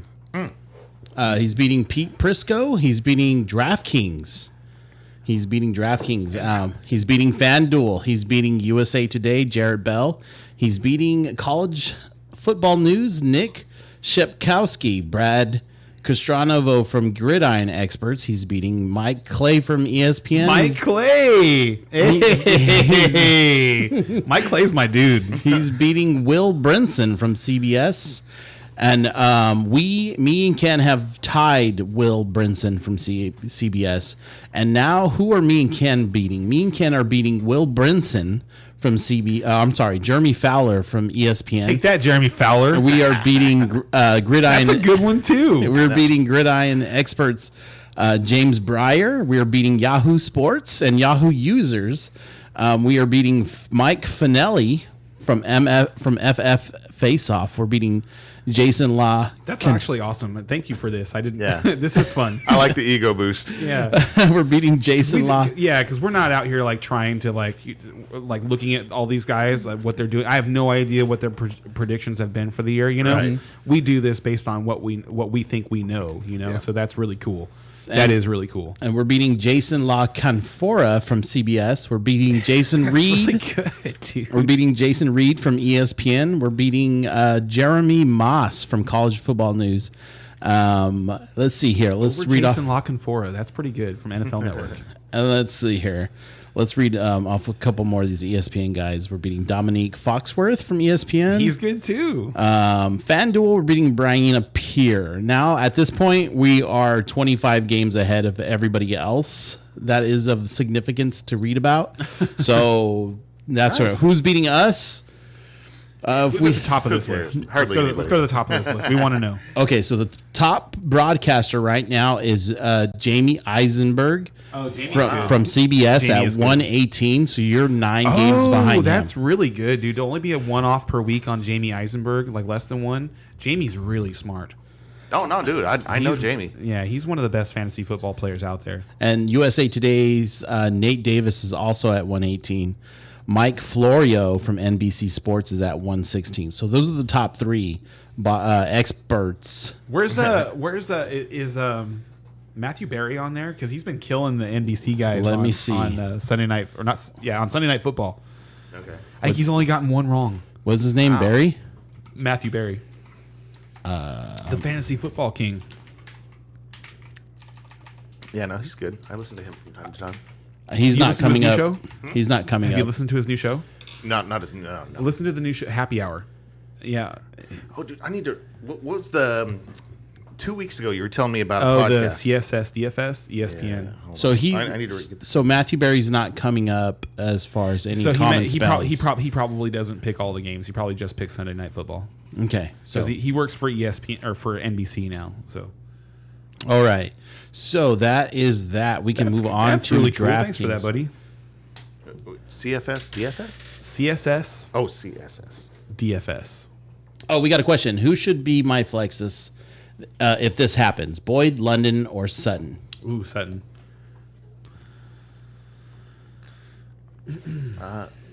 Wait, what was the? Say it again. Boyd, London, or Sutton? For what was Flex. the? Oh, Yeah, okay. yeah, he- I thought he was saying DFS for Tyler for some Boyd. reason. But yeah, no, you go Cortland, Sutton there. yeah, you Cortland go Sutton and Drake London, and like You, you take the sure thing points, and if you just really absolutely need a super high score, maybe you take Boyd instead of Sutton. But honestly, if I wanted the super high score, if I was like trying to get the highest score, the highest ceiling, I think it's Drake London. really, I do, because we know they're going to be behind. Marcus Mariota is still the quarterback. He is right? actually still a quarterback, and that's Okay. concerning. That is concerning. That's concerning. But I really do feel that way. Like, and that's not a shot at the Steelers. I just feel that way. Like I really like Drake London. Well, But yeah, but if my fantasy season was on the line, I'm starting Cortland Sutton in that situation. Yeah, I would too. So I guess I can go ahead and go first. Oh, yeah, DFS DraftKings. We're gonna pull up our DraftKings lineups. Line up first, baby. Cash lineup first. I did win. I did place in our tournament lineup last week. So Lost, so I think I should probably take a shot. That's right. Okay, so if you guys are just curious about our totals, this is actually one thing I'm keeping up with these guys with. I've got 5 week wins. Ken has 4 week wins, and Brian has 3 week wins. But I just want to point out the total on the bottom there. Like, I have the fewest week wins, but I have the highest total. I'm just saying. That's why I put So it that in means there. you got So luckiest. You got some redeeming Yes, stuff. you guys are getting lucky. That's what I'm saying. You got luckiest the hardest one week Yeah, is what it sounds like. So my cash. I am most consistent. That's all I'm saying. That's not what it says. That's what it You says. got 3 wins. You're least consistent. So cash I get lineup. second most often. Here we go. You're the Terry Labonte of fantasy football. So Sorry, Ray. sorry, No, I that's cool. had to throw that out there. Terry Labonte once won a NASCAR championship with 0 wins. Ah, So what a stud. Yeah, what a stud. starting at a quarterback, I have from Miami Dolphins Tua, running back Montgomery. I'm picking up Williams because he's 5,200 from the Los Angeles Rams, and I just feel like he's going to get a bunch of touches. Boyd from Cincinnati because Chase is kind of hurt, so he was only 5,300. Against Kansas City, I felt like that was probably going to be the go-to. Kirk from Jacksonville, Metcalf from Seattle, Hawkinson from Minnesota. I think Hawkinson's been a little consistent there. And even though you guys were kind of like on the fence, I picked Smith Schuster as my flex. And I could see the... No, it's a great start. Like, I- Juju is a great start. I feel like this game is probably my most bang for my buck for defense, and that's actually Chicago at Green Bay at 2,700. You pick Chicago? Yes, I picked Chicago. Interesting. Doesn't believe in Aaron Rodgers, does he? Sounds like he doesn't, but Sounds this- like he's been listening Hey, to my side of the argument. this guy. Hey, but you know what? This guy also said the Bengals were taking a step back this year. They still look like they are. They have a you- better record right now than You're they talking did to the this guy time with last year. 5 wins, man. You're only at 4. I don't want to. Yeah, I know. I should shut up. I'm just saying. Only he's like right behind me. Only at 4. All right. So my cash lineup. Let's lead off with Justin Herbert at $7,200. You didn't. You suck. Yeah, I did. I mean, he's my guy. I thought that was. Yeah, I thought it was getting different there with Herbert. Herbert's my guy. What are you talking about? I traded for him in week 1. All right. Yeah. Anyway. All right. So Herbert at quarterback, $7,200. We don't know exactly how he's going to get it done, but he's just been getting it done. And cash lineup, like we've talked about, you're looking for 3-1. Herbert to me seems like a lock at 4-1 on this number. Yep. Like I don't see how he scores less than 25. 25. Yep. I just That's my number too, I yeah. really don't. At running back, I've got Najee Harris. At Oh, nice. At $6,100. Najee. I was thinking about him. Like, Najee is a really good football player. Mm-hmm. And really good football players don't like it when you talk about the guys that are behind them. Fair enough.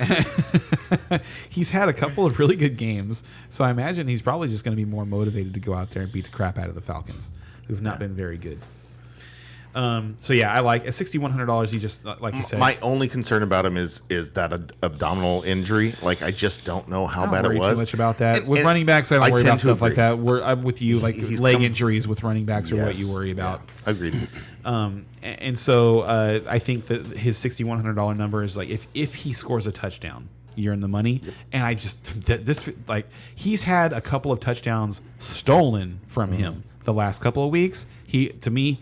And Brian hates this. He's due. I will say he has been looking good, and he's looked it would be a fantastic. shame the if he last doesn't couple weeks. score Like very he's soon. really Yes. looked good.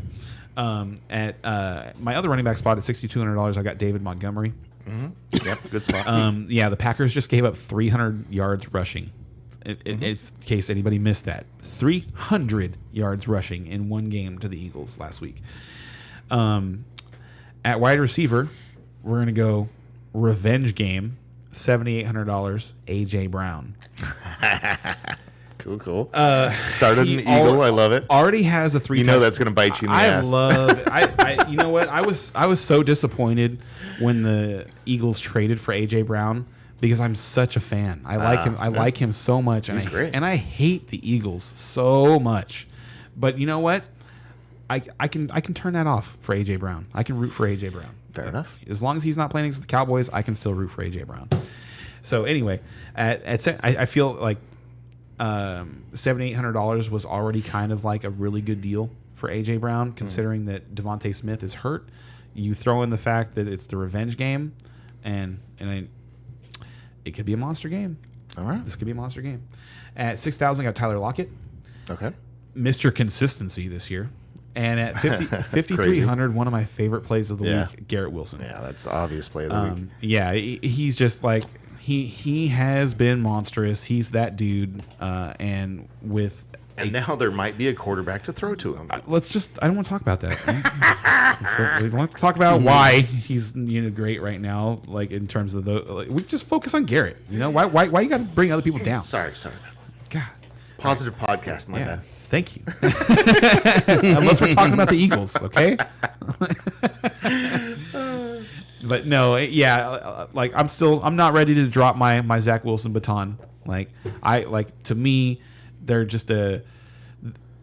a team that was too good to put up with his growing pains. This year, yeah. Yeah, but I'm not done with Zach Wilson. I'm You not. should throw that baton very far. I know how you feel, but I like him better than Pickett.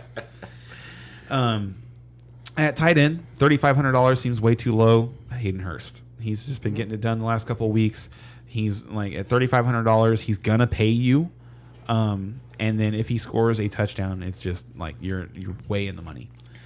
My favorite play probably on this list now after the week has gone along in flex is $5,300 Brian Robinson. Okay. Antonio Gibson not going to play this weekend. Brian Robinson has been getting work and been putting up fantasy numbers anyway. Like that $5,300 number was probably worth it before Gibson got hurt and wasn't going to play. Now that Gibson's not going to hurt, he seems like a monster play to me, just an absolute monster play. Okay. And then in defense, this seems too low. $2,600. Yeah. Pittsburgh at Atlanta. Yeah, for sure. That's just like Mariota is just going to be toast, I think. Yeah, you got to play the Steelers. Like their cash game, they're like for $2,600, they're only $400 above the Stone Min. Yeah. You know what I mean? It's Yeah, like, I saw that. guaranteed like 7 points. Like, yeah, you have to take the Steelers D. TJ Watt's still playing, right? Oh yes. Yeah, okay. He's worth it by Oh, himself. Exactly. Yeah. So yeah, we'll start on the defense. I started Steeler D. So yeah, that will complete my cash game lineup. And moving on to Brian. Yeah, I've got the same quarterback with Herbert, and I am shocked that you did not go with Keenan Allen as his hookup there. It's because this is cash. I know, and Keenan Allen is like guaranteed targets. He's You say only that, and I don't know 6,500. that. I don't Mike know Williams that. isn't in there. I know, but DeAndre Carter and Josh Palmer have been so good. Not last So- week, or Palmer anyway. Palmer didn't put up the numbers last week, but that's the thing to me is like with that Chargers, real quick, that Chargers offense is starting to get to the point where like they're all good enough that you actually just don't know where Herbert's going to go with the football. I agree with that, Other than but Eckler. you need Allen or even Mike Williams out there to kind of like make things go. If you don't have either one of those, I think he's proven It's more of a it's- struggle. It's been yes, more of a it's struggle for sure. I agree. Yeah. Anyway, okay, so that's my connection is Herbert to Allen, and then my running backs. I went strong here. I went with Nick Chubb. I think It was hard for me not to put him in. Yeah. It was super hard. Against the Houston defense. I mean, my goodness. It's 8,000 for Nick Chubb, so you're looking at 24. You need 24, 25 points for him to like pay you off. Yep. And it still is hard not to think he's going It's to like, get it. that he's just seems expect it pretty to good, happen. yeah. He's playing against Houston. Yep, I agree. Yeah. And my next running back is Aaron Jones. Aaron Jones has a great matchup against Chicago. What was he like 72? 69. Oh wow, that's a good deal. Yeah, That's what I'm saying. He was just a great deal. That's the big reason why I took him is because how could he not get 20 points there against Chicago? My wide receivers, Keenan Allen, of course, Amon-Ra St. Brown Just feels like he's going to have a great week against Jacksonville. There's going to be a lot of points scored in that game. And so I want to get some pieces of it, and he's a huge piece of that puzzle. And then, of course, Mr. Wilson from the Jets, wide receiver, 5,300. I mean, just seems like a free square this week. Kind of hard to get away from him, really. As he's my fourth receiver in our league of record, I love hearing that. Dude, he's good right now. He is good. As is my receiver core in our league of record. And you're right. You're right. The rest of the team looks a little iffy, but yeah, Oh, you're right. so Your you don't like receiving core Justin is Herbert, you don't like awesome. Mark Andrews, you don't like the Cowboys defense, you don't like Daniel Carlson. Oh, I'm sorry, I didn't hear the running back in I'm there. sorry. Oh, the running backs are shit. I was listening for the running back. Sorry. But you know what? That was my strategy this year. Yeah. Was that I really just didn't think like. First of all, what happens with running backs every year is that at some point you get to the end of the year and someone is leaning on somebody that they picked up off the waiver wire, and not only that, and like leaning on them and like successfully that like that guy turned out to be a top 10 running back, and he was on no one's roster. Ken Walker, baby. Exactly. Yes. Exactly. He was on nobody's roster all the way until it was time to pick him up, and then you pick him up, and he's a top 10 running back the rest of the year. he's a stud. And so I did not put a whole lot of resources into running back. The most resources I put into running back was Zeke, and he paid off. Yeah, he's. I can't remember how much you paid for 20. him. Okay, yeah. He paid off for 20. Like But- you realize he's a top 12 running back the last 4 games he started. But you've started him, so you know the ups and downs that you've gone through, like doing that. But yeah, no, his good weeks, you're like, no, dude, I got Zeke. And the rest of the season, I feel like he's going to be a monster. He's gonna be good. Like it's gonna be going back and forth, but he's gonna be worth starting every week. Yeah. Go ahead and finish your lineup. There's something I want to get out.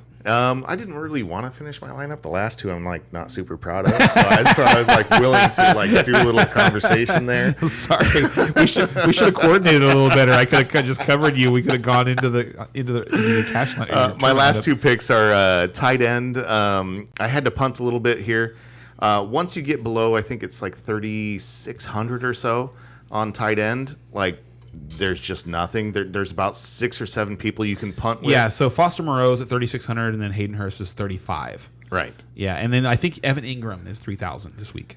Yes, and so- you just guessed my tight end. of the Yeah, week. and I was going to say he's probably the best start you can make for like.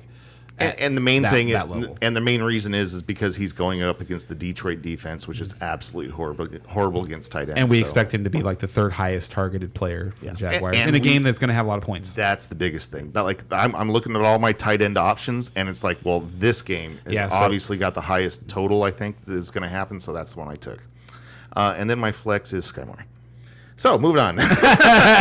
You flex Sky Moore, huh? I flex For how Sky much? Moore. 3,100. So he's 3,100. basically the stone man. 3,100. He's going to get some opportunities, and you never know there. Yeah, I don't feel super great about that one. I don't but hate it. No, he's been getting more work. I don't hate it and at all. I think I've been watching him too. They like. I don't hate it. I don't feel good If about you've it. been watching the Chiefs at all for the last few weeks, the Chiefs have had a quote unquote Sky Moore package, Yeah. where like he comes into the game and they obviously run their offense around him a little bit. The last 2 weeks, yeah. They like him a lot.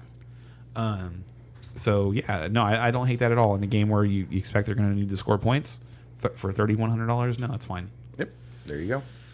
And then your defense was, I'm sorry. Oh, Pittsburgh. Yeah, okay. That was right. my first Right, one. you let yeah. off with this. You let off with that. So- I guess I'll go ahead and go back. We can go reverse Tournament. order here. Tournament.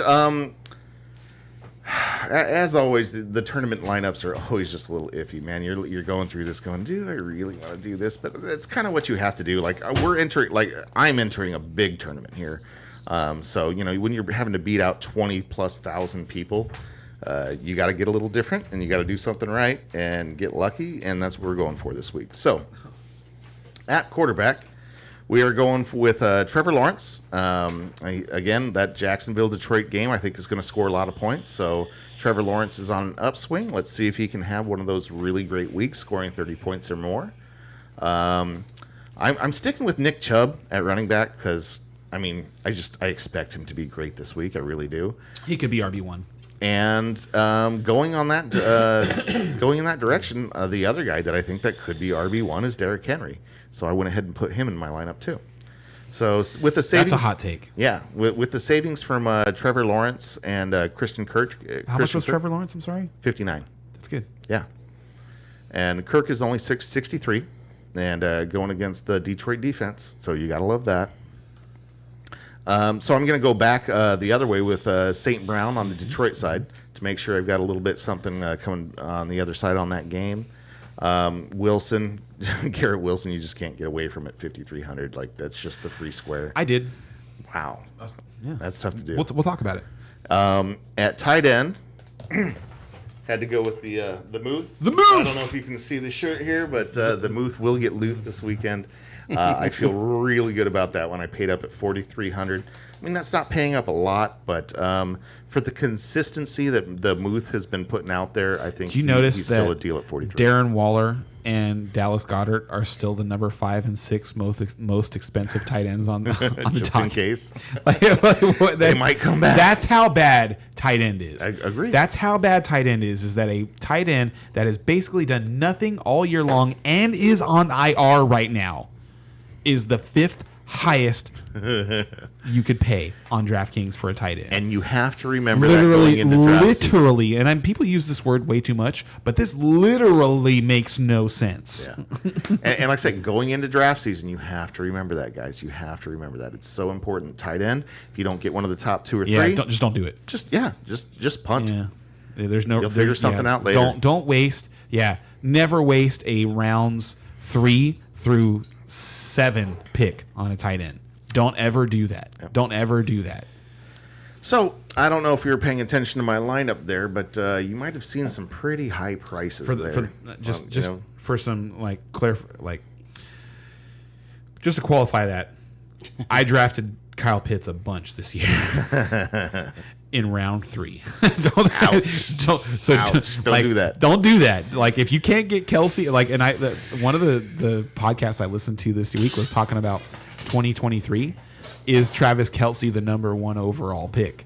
Wow. And it's so crazy because and I told you guys, I was like, to me this year, Travis Kelce was a number 1 pick. He was a first round pick. Like you could not be upset with taking Travis Kelce in the first round. And like there was kind of like, playback at that. No, like, I agreed, but I didn't have the conviction that And you then had. You were now- like high, and I was just like, now second round. And now I really do think we're going to be having this conversation all like next summer.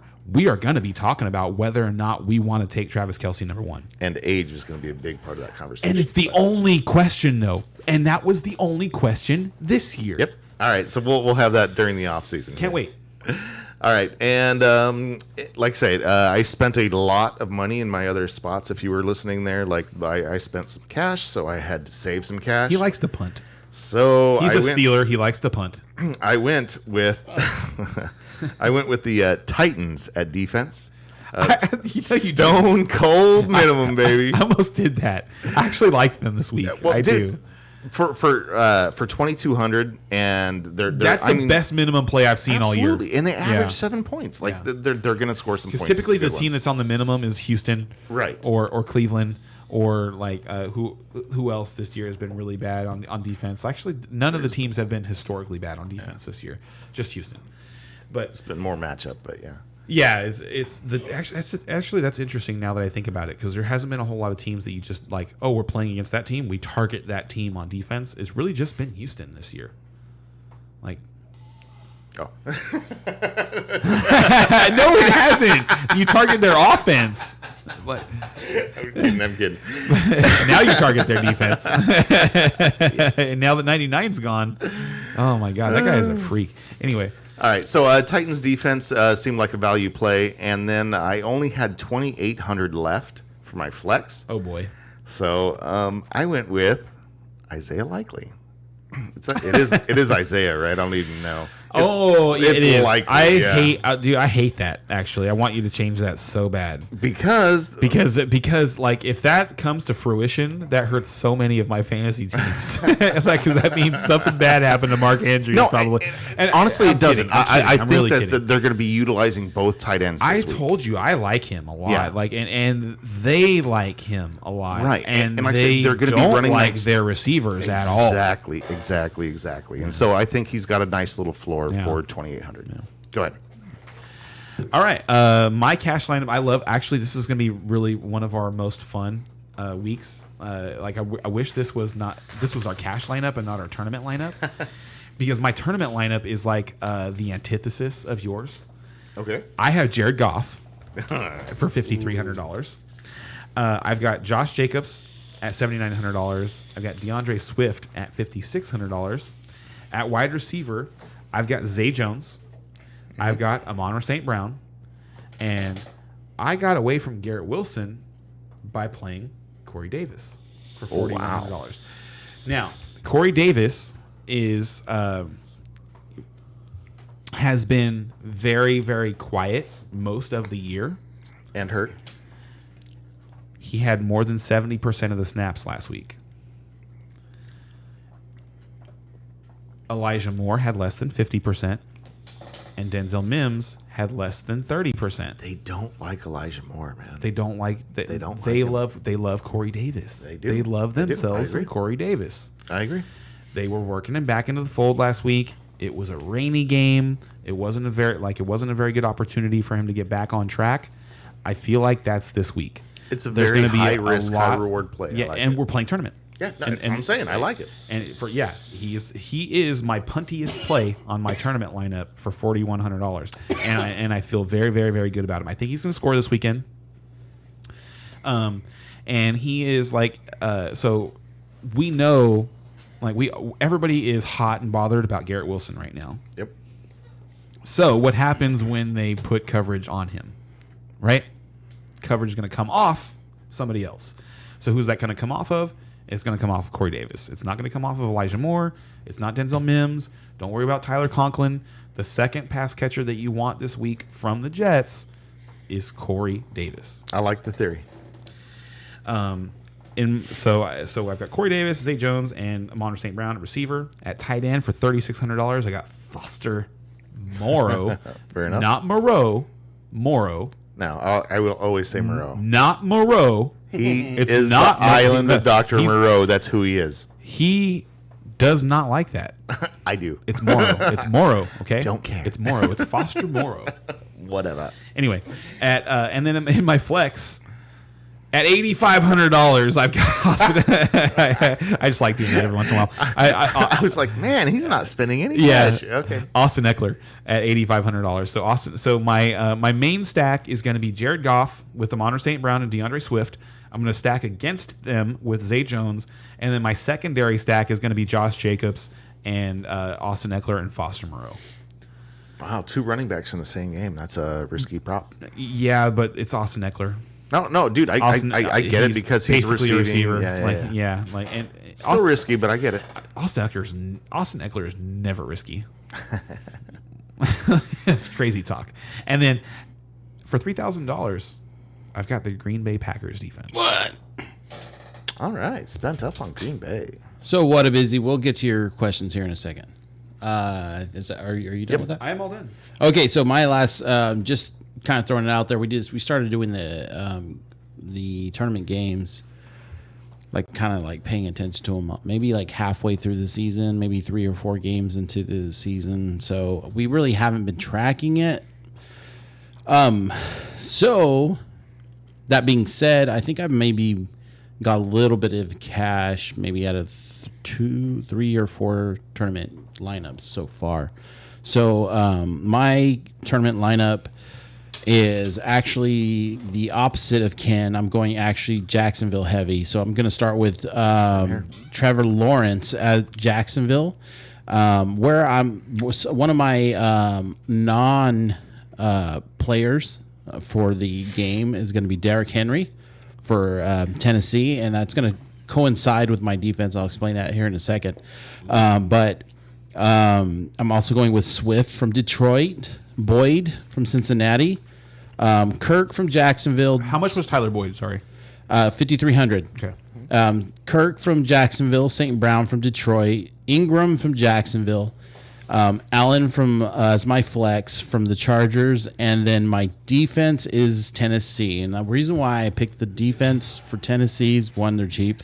Two, I feel like Tennessee has been doing a pretty good job of just staying on the field, right? So, which means their defense doesn't have to work as hard. They're good at slowing the game down.